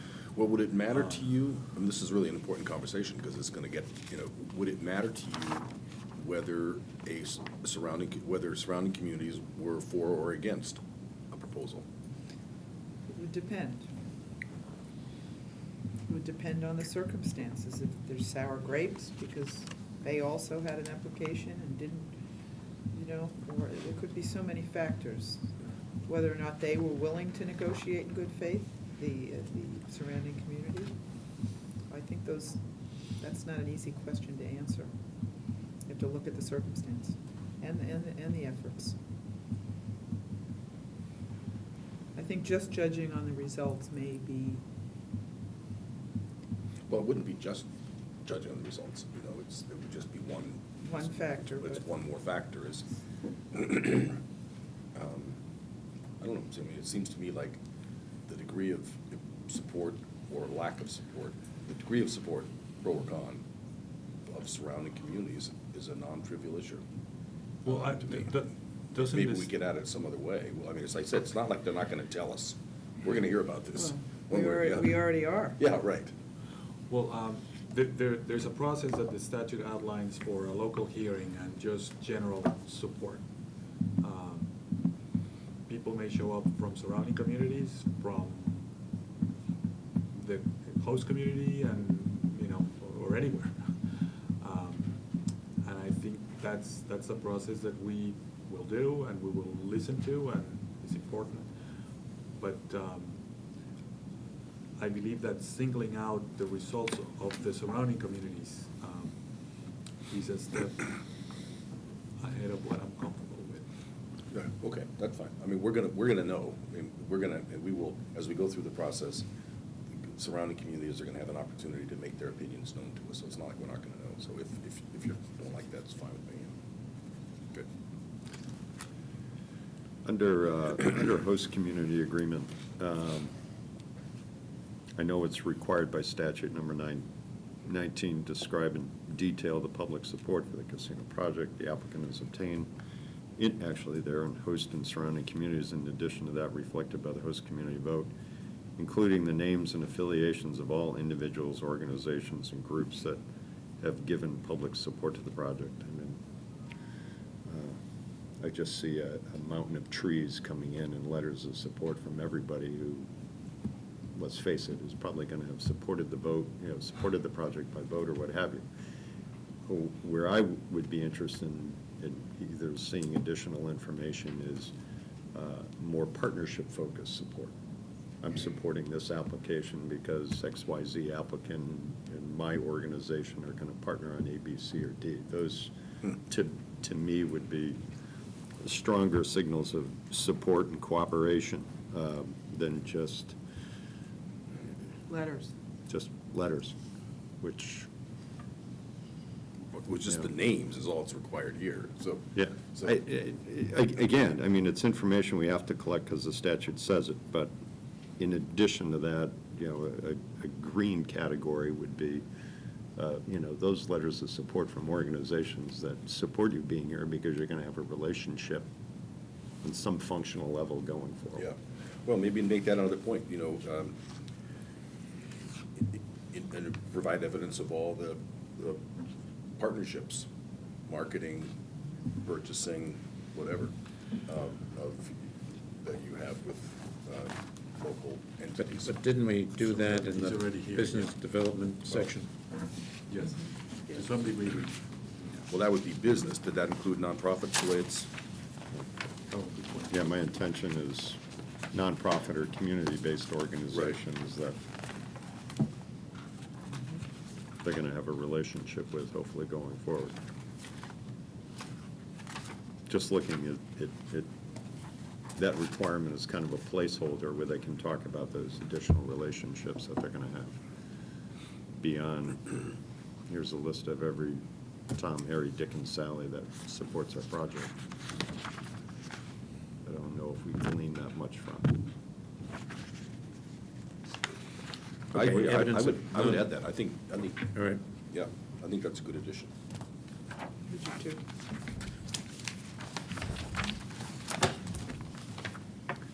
And I know we're also still debating from yesterday, the contributions and request, and I think Catherine is doing some work for us on that, but I would throw out the suggestion of maybe starting the compilation of those requests dating back to January 15th, when they essentially were an applicant. We know we banned them from making campaign contributions beginning January 15th, or whenever they gave us their $400,000 check, but maybe looking at that as a starter date as opposed to going all the way back to when the legislation was passed. So just throw it out there probably Okay. for Catherine to consider. We'll debate that. Okay, anything else on post-community agreement, surrounding community agreements, we're gonna make an addition, and live entertainment venue agreements?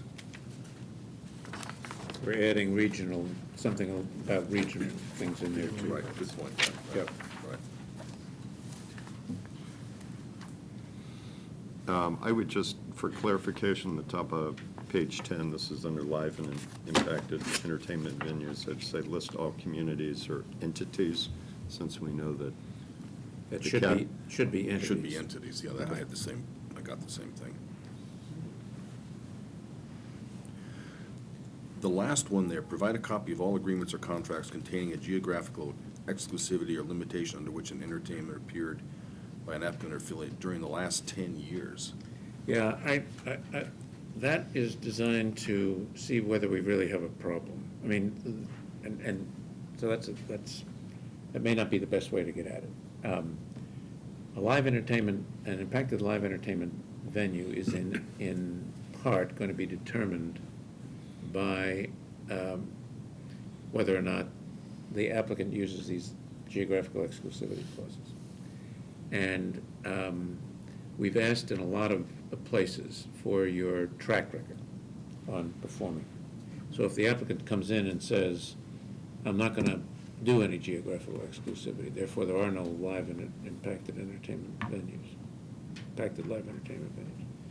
But we want to have some way of seeing whether that is a promise that's consistent with their history of performance. So this was a mechanism to get at that. Now, I agree. This is pretty broad. So Well, we could just say provide copies of representative agreements or something like that. those are going to be the ones that don't have any geographical Yeah. exclusivity Right. clause. Yeah. Or just shorten the time frame, maybe.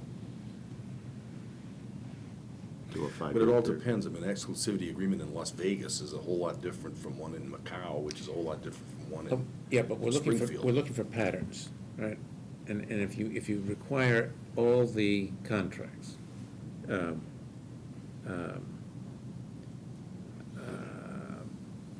if you require all the contracts that contained such a clause for some period of time, you're going to see whether it was a lot or a few. Maybe you just ask for all. The other way to do it is ask for all and see whether they have them. I'm struggling with how you get. Well, what's the problem? We're gonna say to a bidder, if you are gonna use geographic exclusivity in your entertainment agreements, we are gonna consider that in our determination about whether you have to sign a live entertainment. They're gonna tell us what they're gonna do, or if they don't, when they do start using them, the live entertainment venue's gonna come to us and say, hey, they're cheating, and we'll deal with it. I don't know why, I don't think we're gonna, do we need, is it really, do we need evidence of what they've done in other venues to get at the issue that we need to get at here? Yeah, maybe that's the answer. We ask them for their plans, put that plan, if it's not to use them, as a condition of the license, and then if the condition is violated, take remedial action. Right. So tell us. From yeah. what we understand, this is common practice, correct? They pay a lot more money, so they can ask for that. It's in not their- that, yeah, So yes. I understand that we wouldn't want them to do it because we don't want the venues here to be impacted. Well, it's not that we don't want them to do it, it's if we do want them to do it, then if they do want to do it, then we need to know which venues are going to lose possible exhibitors, and they need to get compensated in some way. That's what the statute says. And it's been important to the live entertainment venues because everybody thinks that the problem is you're not gonna get an audience. It isn't the audience, it's the performers that they're worried about. Correct, Right. I did. Right. But I remember from the conversations from the consortium of nonprofit theaters that the real question is that they could enter into these agreements, and people will likely enter into an MOU. The question becomes in how to enforce them, going forward. Well, Commissioner McHugh just said, you make performance of a variety of things, host community agreements, et cetera, a condition of your license. There's gonna be any number of things where people aren't gonna perform, and we're gonna have to get at them. Compliance issues. Yeah, right.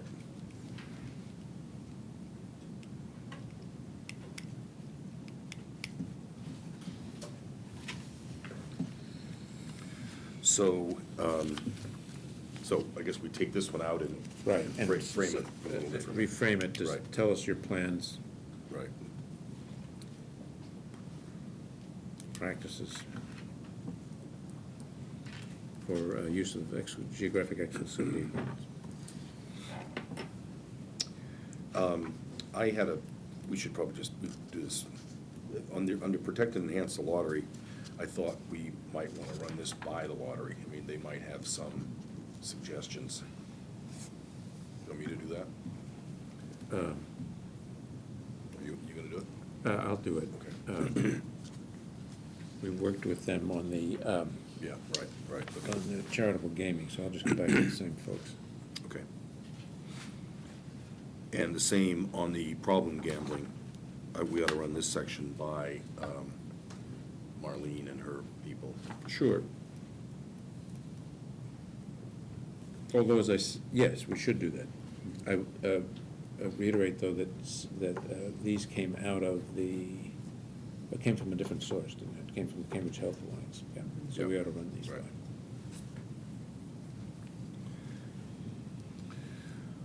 I had a minor point on the traffic, and again, to make the distinction that traffic mitigation and control measures apply to both the construction period and the operations period. Yeah, this has got to be cross-referenced against the site design, because there's a lot of traffic stuff in there, but the point's well taken. Yeah. We'll do that. I think there's a lot of operational stuff in the site design, but we need to cross-reference.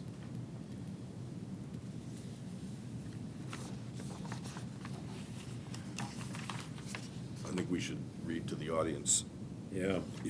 under Well, as other, we come to the end here, probably a good note on which to close. under the other, we've got traffic, and we've got other, and this draft talks about likely impact on housing stock, and the next one says, provide an assessment of the likely impact on squirrel populations in the host and surrounding communities. And we looked at this and said, squirrel populations, what was Commissioner McHugh thinking? Right. Well, it Well, turns out- somebody from Western Mass, it was obviously Well, a some people. clear thought- issue. Right, some people thought it was a real problem, Western Mass thought it was a problem. The EPA Our new general requirement. counsel thought it might be something like the spotted owl, or some squirrel problem that, and then it turns out that the Commissioner McHugh was using a voice-to-text dictation system and said the likely impact on schools. And the voice-to-text took schools and made it squirrels. You know, you have sort of a built-in editor. They thought it was time for a little, something different. So anyway, that Were you should be. nodding? Did you see it? Oh, you were nodding. I thought maybe people, I think we posted it. We just wanted to see if anybody Yeah. ever commented on the Gaming Commission looking out for the squirrel population of Massachusetts. Right. It's not like those automated messages where they ask you to repeat. No, it isn't. It doesn't have any it doesn't have any, Doesn't have logic doesn't built have into anything. it. What did you just say? Squirrels. Right. So anyway, everybody should change that to school. Right. I would like to provide an assessment on squirrel population. Would you? If we can add to. Yeah. That's the reason why I don't use those text-to-voice systems. I have not done, where did the other list come from? The former 5, No, the squirrel population list. it was just things that I could not think we had included elsewhere. Okay. There's been anecdotal stories, if you will, from Connecticut and how when a casino came to that region, many of the impacts not anticipated were in the school. I think you could take With the some of the. schools. Yeah, went to school. No, that's, I think you could take some of these, and now that we've created a new regional impact category, I think we can maybe break some of these up, but, you know, we've certainly, through the work of the Collins Institute and some of the studies they've done, picked up on some impacts that, at least in some of those case examples, weren't necessarily anticipated. I would pose that some of those are positive impacts, by the way. Yeah. yeah. I just don't know They what. may be, they may be. So, good. And maybe we change them from impacts to effects. But you don't have to mitigate those. No, but I thought Commissioner Stebbins was saying they go someplace else, perhaps. Well, since we've added a regional impact category, I think instead of just classifying, Oh, I lumping see. them all together All right. in other, we could break them up into some of the pre-existing categories All right? or criteria. I thought Commissioner McHugh did an excellent job of including many of the recommendations from our forums into a number of these categories. Yeah, that's where a number of these things came from. was the Yes. forums with it, we heard discussion about those. That was really, Sort I of wish broad I'd gone impact. back and reviewed those notes. Right. That's a really good point. I didn't think of that. Well, what, I don't know, I'm sure there's something missing here, and I don't know, I can't think of all the different possible things that could come up, but, Well, how do we deal with that? yeah. Well, one is to clearly to put another in, you know. How do we deal with ones that I can't identify? Yeah. That falls under other. Right. Yeah, right. Well, I mean, if you have some historic, something or other, you know, if we don't talk about historic properties, or we don't talk about protected animals, I mean, there's a lot of other kinds of things that they might have to mitigate that we don't include here. Much of which is part of the MIPA process, right? Yeah, Right, that's all what I the mean. environmental impacts. That's what I mean, but the MEPA process, the list is this long, and this doesn't cover everything that's in the MEPA process. So should we? Well, which is a prerequisite anyway. It's, Thought maybe there was a new pope for a minute. Oh, there is? Yeah. Oh, really? Oh, white smoke? Who is it? Yeah, they don't know yet. Oh. Wow, that was fast. Jim got elected. then. maybe that, That's a matter.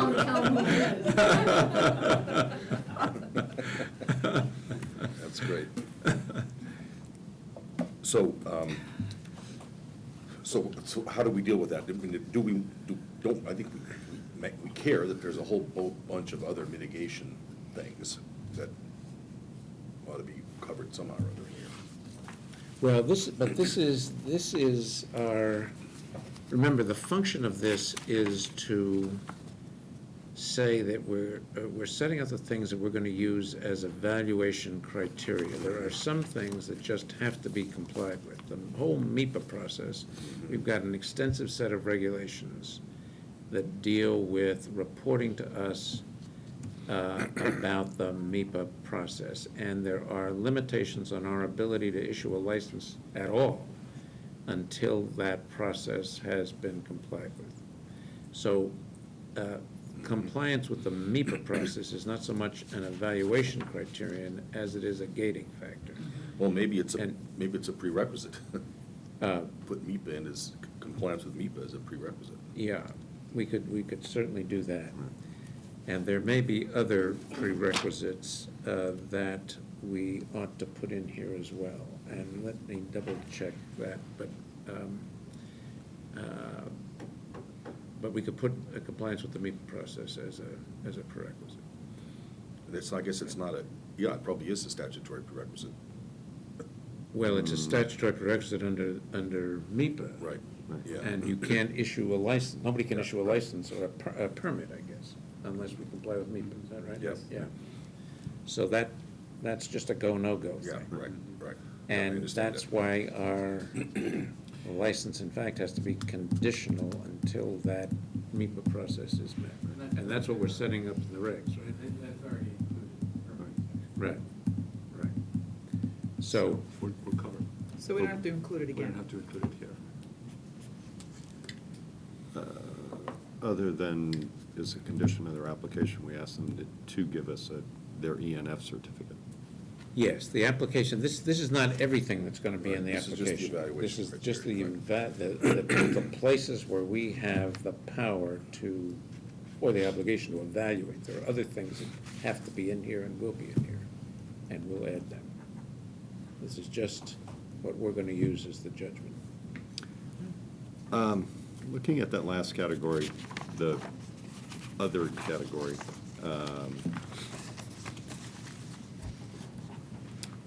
describe the steps and measures the applicant will take to ensure that minors are excluded from the casino premises. Are there operational criteria that we want to evaluate as to how they operate their facilities?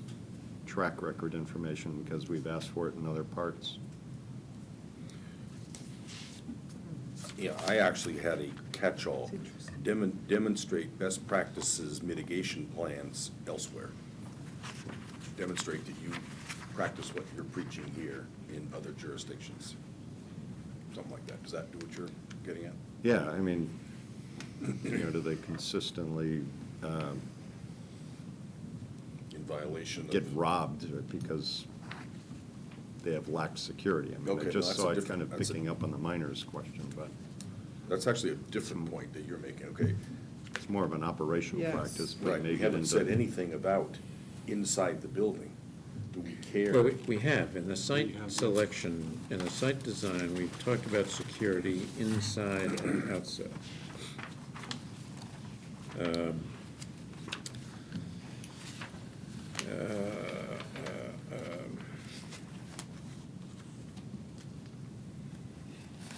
But we haven't said, we haven't said anything about what's gonna be inside this building, you know?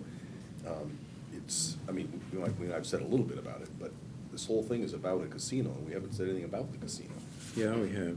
Yeah, If we've we go asked back for- to build a gaming concern, we'll describe the Yeah. restaurants, Proposed casino, Retail square feet space, of gaming yeah. area. Page describe the 6. restaurants, retail spaces, bars, casinos located within the boundaries of the casino, Yeah. inside the casino. Yeah. Describe the hotel, describe the Yeah, other okay. facilities, describe any public art, Describe their business plan as well. describe the business plan. Right. We've asked for a schematic as defined and understood by the AIA, site plan, number, location of parking spaces. I mean, we may want to add more stuff. Yeah, but- okay, I take that back. So since there's already a lot about, what about the gambling floor? That's part of what you were getting at, maybe, was. Well, Yeah, a lot of that, though, will be those regulations, right, that they will have to comply with. Right. So you're asking about how well they comply in other jurisdictions, or what their plan is? I'm not sure where you're going with that. Well, yeah, I don't know, I saw that other category item, and again, how they're gonna, what efforts they're gonna make to ensure that minors are excluded from the casino premises. That's not just how they plan to advertise. If you're under 21, you can't be in there, but that seemed to me to be more of an operational It issue is. or question of the applicant. Now, if they're simply complying with the regs and there's no gray area, or they don't need to demonstrate it, then maybe it's not necessary to include it. Well, it seems like there are a couple of different things. One is, the operating rules, you know, we don't have anything in here about your operating procedures, whether it's checking for minors or the way you protect your cash or, you know, Well, any that- security systems. We have little about that. Well, in the draft regs from our consultants, there's the index of whether it's phase 2B, there's a lot relative to Right, but it's financial not in the- controls and operational Yeah. controls. Right, but it's not in the evaluation criteria. But those are gonna be regs that are going to require, that they're gonna have to follow when they get the license. And the way we have two choices with those regs. We can either say, and in some cases will say, tell us what your operating plan is before you can open. And we'll say whether it's adequate or not. Or we will tell you what your operating plan has to be with certain requirements. You'll have to have this in the cash room. You'll have to have this on the floors. You'll have to have this many eyes in the sky. You'll have to have this kind of secure space for the money. Or give us your, so these next set of regs will go all the way through that. I don't think we need that in this, because whoever gets it's gonna have to comply with these regs, and it's not something to evaluate their suitability for a license. Well, Is there I agree with that. I'm wondering if there isn't an evaluation criteria that we can look at their track record in operating in other areas and maybe potential operating violations they've come across. I mean, do they have EPA or DEP fines that, you know, dumping stuff out the back door? I don't know. or regulatory, or gaming regulatory violations. That would go to the issue of like minor security and stuff. It sort of. Well, we certainly can do that. We certainly, and we have on a number of occasions in here, asked for history of compliance. And we certainly can ask for we've asked for breaches of contract. We've asked for lawsuits. We've asked for defaults of credit agreements. We can ask for regulatory proceedings that have been brought against them. We can ask for, and maybe that's the surest way to do it, to get at that kind of thing. So we can go through this and ask for track records with respect to a whole variety of these categories. Asking, give us a history of your operating thing No. is just way too broad, I think. I like that suggestion. Clearly understanding the regs are going, the next phase of regs are going to clearly define how they're going to operate. But in terms of us evaluating whether there's somebody we want to give a license to because we've asked for that track record in so many other categories, asking them where they've been, you know, essentially hit by a gaming commission in another jurisdiction, I don't think is information kind of outside the bounds of asking for, because I think it's important to our consideration of their license. It is outside the bounds or is not outside? It's not It's outside not, the no, I bounds. agree, okay, good, I agree. Okay, so we really need to go through this and look for ways to ask for track records for comparable things elsewhere. I mean, some things they may not have been required to do elsewhere. Who knows? 10% on-site power generation, they may have never have been, Right. but we could ask, so but we could find comparable things, illuminating things to ask for about operational history. But I don't think so I think there's no other way to do it than to go through it and look for the ways to do it. Yeah, and, Get the punch in. yeah, I mean, looking for evidence of their compliance with whatever sets of standards we think we want to, we've already done it, as you say, on a Right. number of things. We've done it on affirmative action, and, you know, we've done it on a whole Right. bunch of things. Or even if there's no regulatory compliance, what they have done elsewhere, take power generation, what they've done elsewhere to get green power. I mean, for want of a better, we could, Yeah. Well, I was suggesting under mitigation, a kind of a catch-all that requires them to give us demonstration of their using best practices in their other jurisdictions for these host of mitigation activities that we've already listed. There was a category that I thought we had not got at, which is the actual guts of the operations of the facility. And yes, we will be telling them what to do. That's not really an evaluation criteria. But we would like to know the extent to which they have followed best practices in the guts of their business. And if they are repeatedly in violation of gaming regs across other jurisdictions, no, I think that's something we would want to know. No, I agree. Yeah, okay. But we can ask, can't we ask more directly, give us a history of your regulatory compliance and any? Yeah. Yeah. I mean, That was the category that I thought was Right, most missing. Right. No, we should do that. Okay. You reminded me of one which is, applies to the financial piece, your track record of meeting financial projections. You make some Yeah, projections. I think that's in here. Just to take a devil's advocate, are we missing something because none of us is a casino denizen? Is there a range of evaluation criteria about the kind of casino you run, the kinds of games that you run? Whether you have an Asian wing that focuses on, the way you manage your rewards program. How do you, I think I told you some woman called me and complained about somebody had cut off her credit, her rewards, because she hadn't played. And to her, knowing what the standards are for how they manage your rewards program is a variable. Some people do it well, some people do it badly.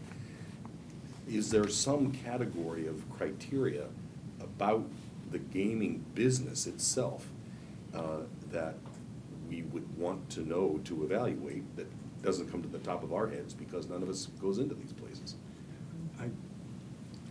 I think the business plan is really the catch-all when it comes to, demonstrate how do you plan to make this a robust gaming endeavor.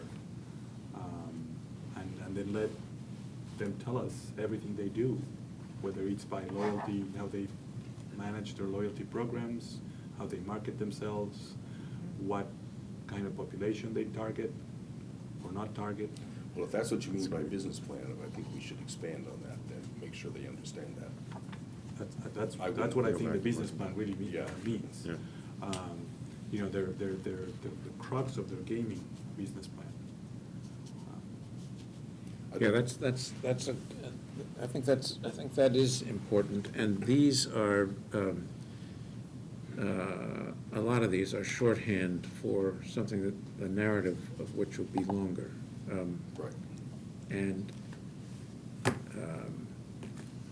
so the next step will be to take these, once we're convinced that we have essentially what we want, and write out the narrative, and then take a look at that and have others review it, to make sure that we've captured that level of detail so that we get what we need.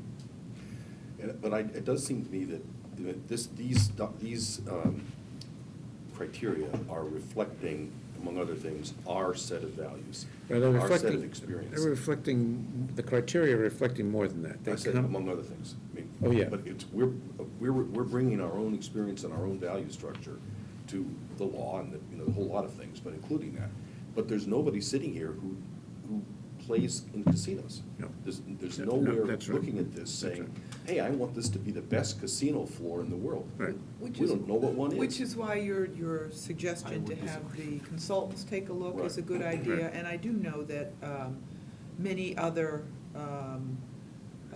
venues, we did look at what they did. So I think it is a compilation of best practices as well. So Well, I it's mean, we did look at the, Yes. we looked at the Springfield applications form, we looked at the Louisiana application form, the Mississippi application Right. form, the Maryland statutory criteria, the Pennsylvania Did they statutory not, criteria. was there not anything like what I'm talking about in those? Well, it's I mean, it's in here, I'm not exactly sure what it is, Right. you know, that you're grasping for. The description of the business plan was in there. The description of the casino facility, the gaming floor is in essentially the form that's here. Where is that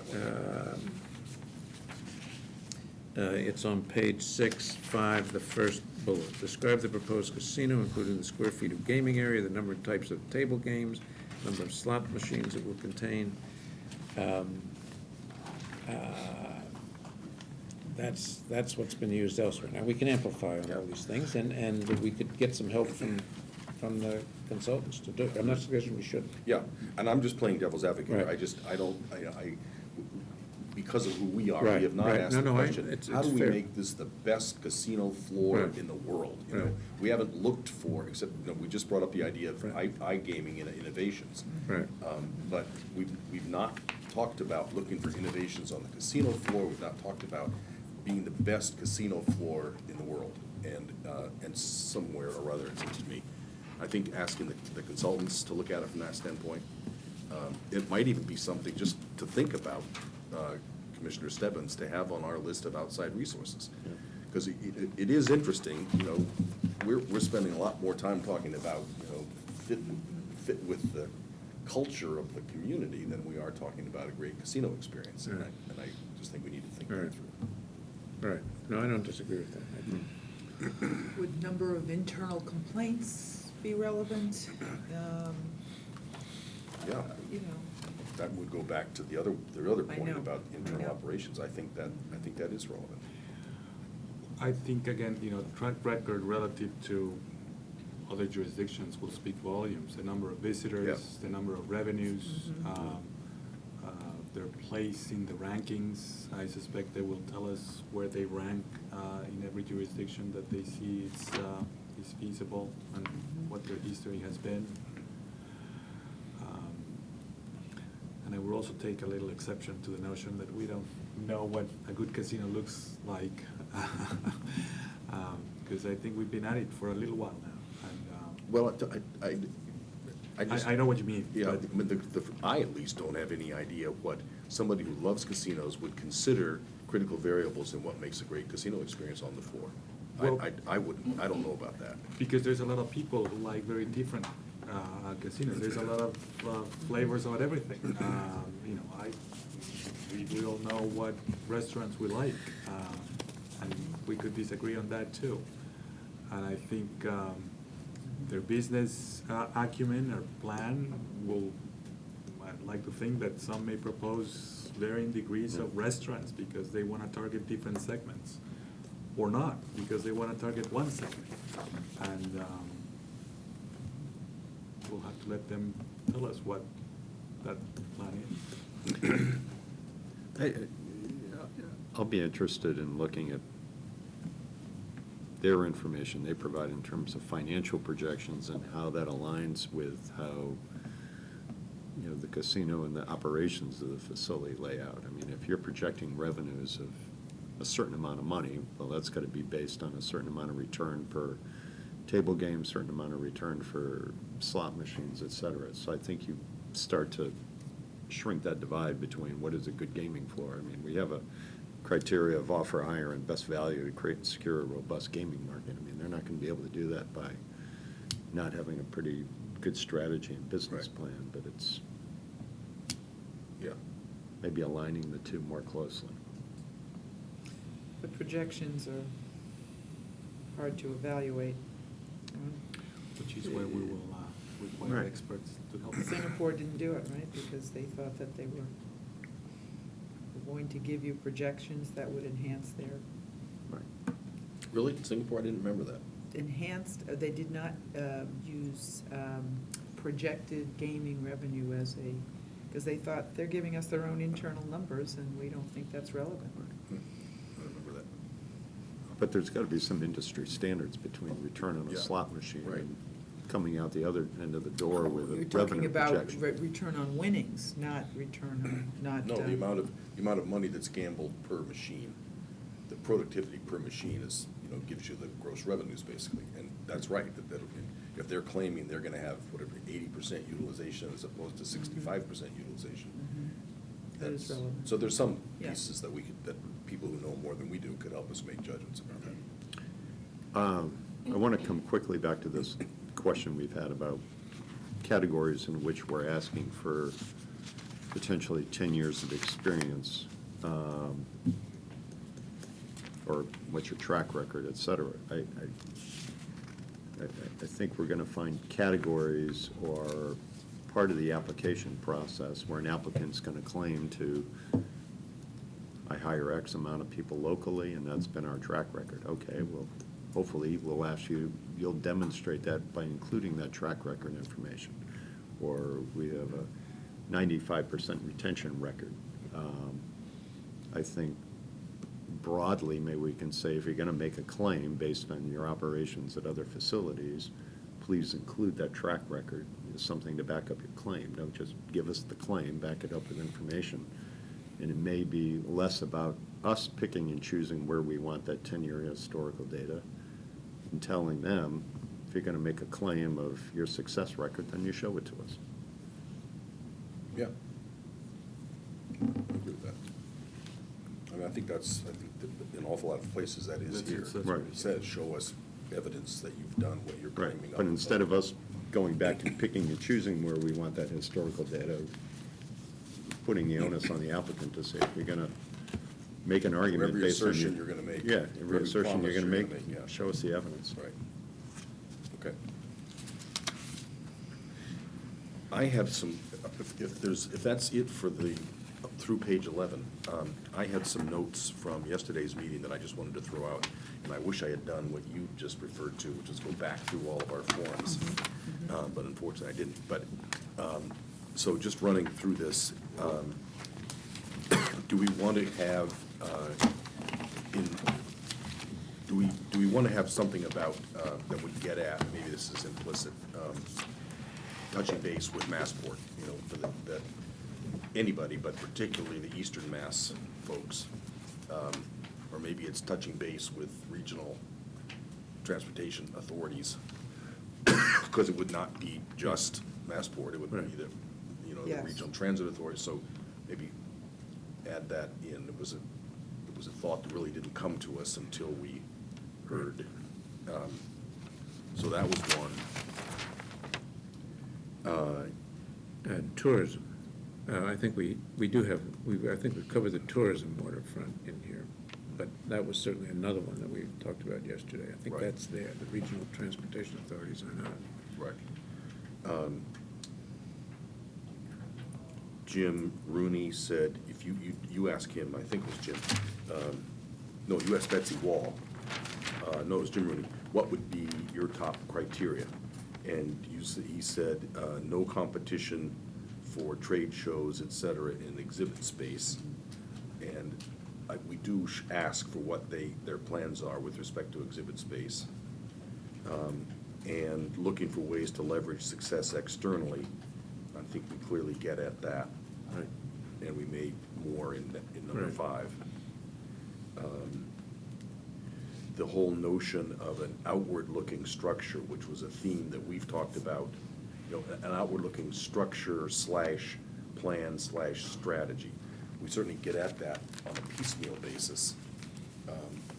Okay, well, let's check, I think we pretty much covered the waterfront there, but let's revisit that and make sure it's there in a holistic sense. In a holistic sense, yeah. I think that's with the community linkages recommendation from the architects, but I think it doesn't. Yeah, but it's the same thing we talked about. It's sort of the medium is the message. If you say it in a big, broad category rather than just a little bullet point, you're kind of emphasizing.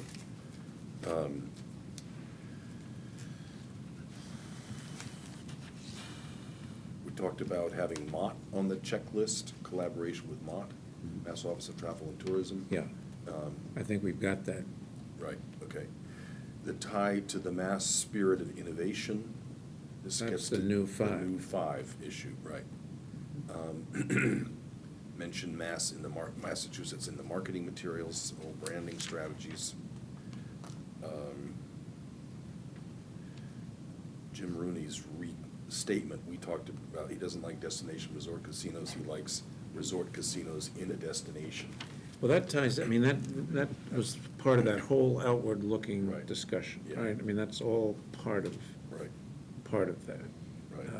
The sort of dichotomy, unless you change that phrase between the desire for neighborhood integration and the desire to have a destination resort, which Right. encloses people and keeps them there. So Right. redefining what that term means is Right. an essential ingredient. Yeah, and there's this demonstrate sustainable innovation, something that came up with AIA. Got that probably. Okay.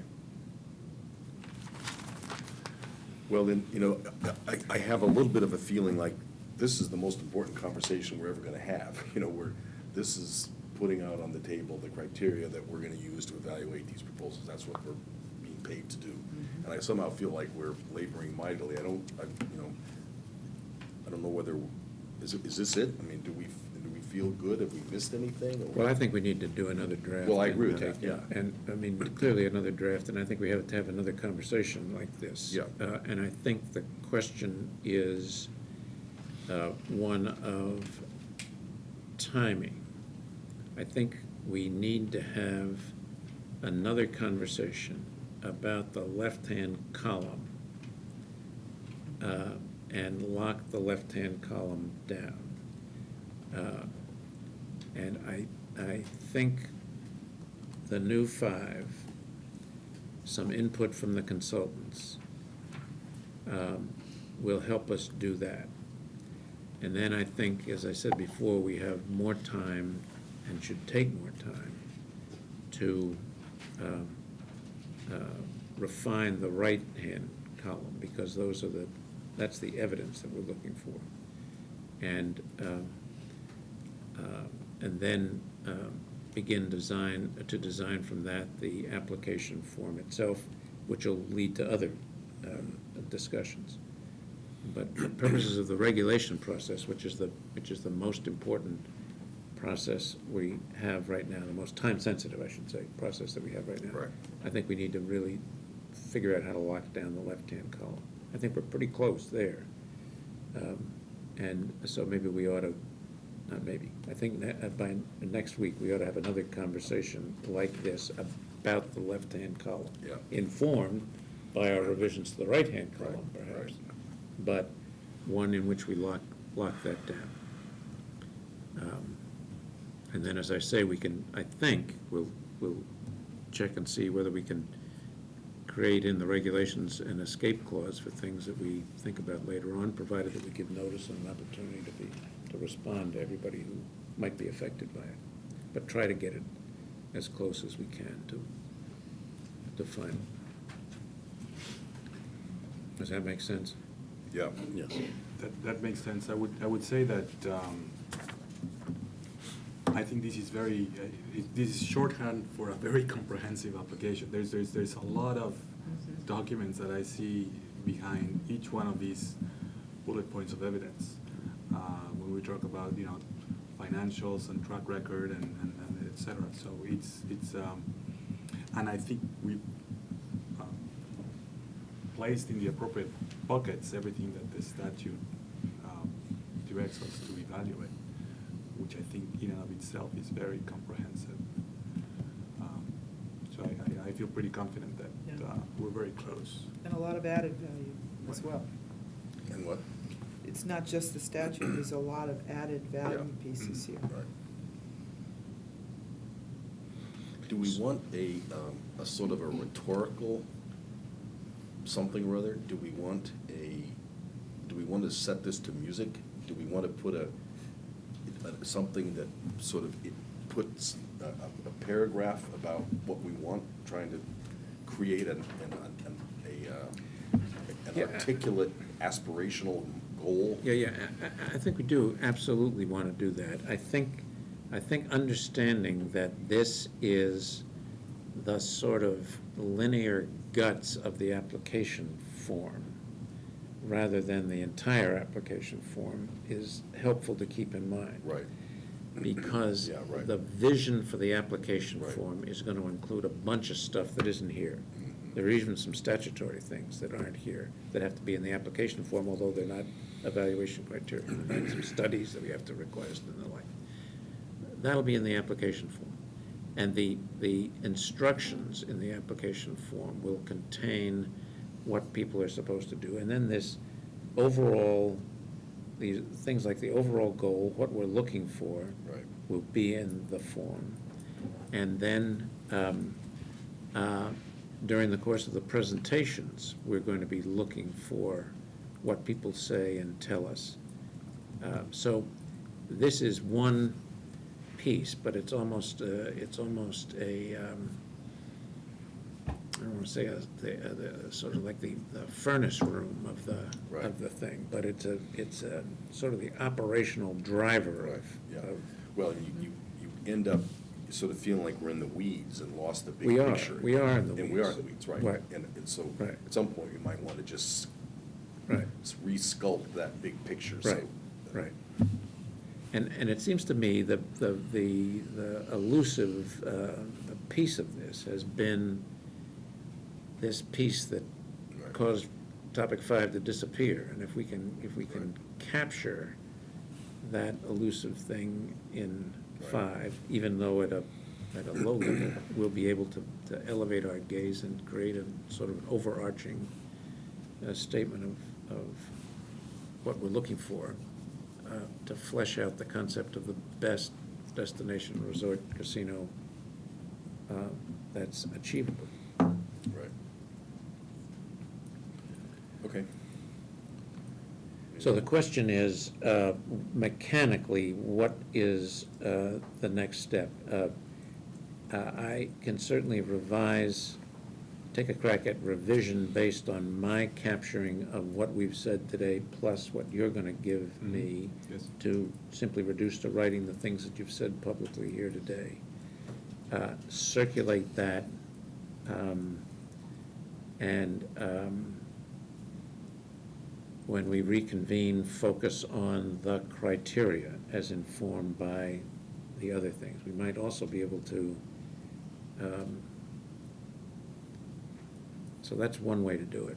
We also might figure out a way to get the staff involved so that we can feed individually comments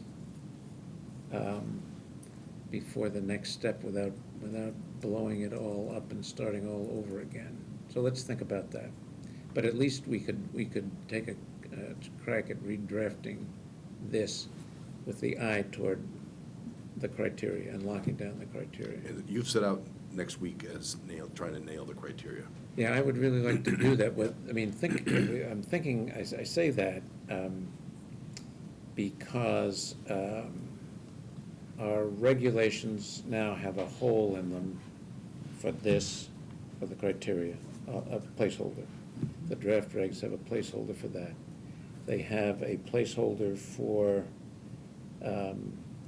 the hearing process, which we'll talk about as well. And they have a placeholder for, what's the third hole that we had? Application. The application form. The Yeah. form, and then there's the existing. Right. And so our goal is to get those regs to the Local Government Advisory Committee by the 29th, which is 2 weeks from Friday. So, and we want to be. Without any of those holes? Without any of those Including the holes. draft of the application? No, not the draft of the application, but the evaluation criteria need to Okay, be but in those regs. But so there Right. will be, Next week. I thought a hole was the application form. The form is not going to be part of the regulations, Oh, okay. any more than the form was a Okay. part of the Phase 1 regulations. Okay. So when do we need the application form itself? I think we have until the regs are enacted, adopted in June. I mean, we've got time to work on the form. Yeah, okay, so the I think. two gating mechanisms for the form are when the regs are published They have- and when we finish the background checks, because that's when somebody will say, okay, give me the application form. Well, we have to have the regs published, and that's right. It's the earlier, well, it's the later of those two. It's the later of those two, Right, correct? right. It's the later of those Right. two. Well, So do we it want? really, we have to target the application form being ready for distribution at the time we issue the Phase 2 regs. That's the way we did the Phase 1 regs. Right. The two were simultaneous. We need to be prepared by the time we issue the Phase 2 regs to distribute the application. So that, if, and it's now, we're talking about issuing these regs on, did you say June 3rd? June 7th is the target date, but we have to get the regulation promulgation process begins on March 29th. Right, I understand that. But, And- so by June 9th, where are we likely gonna be in the background checks? Will we have any, Barring any unforeseen, again, certainly Right. slots will be done. The others are scheduled to be completed. okay. Will they be The beginning of completed June. appreciably before that? Um, Probably not. I'd say probably not, Yeah, considering all considering the that's problems, yeah, transpired right, with Right, okay, many of the, okay. I hadn't really thought about this, we don't want there to be much of a window between the time we qualify people and the time we give them the application form, and there's this further. but we need the,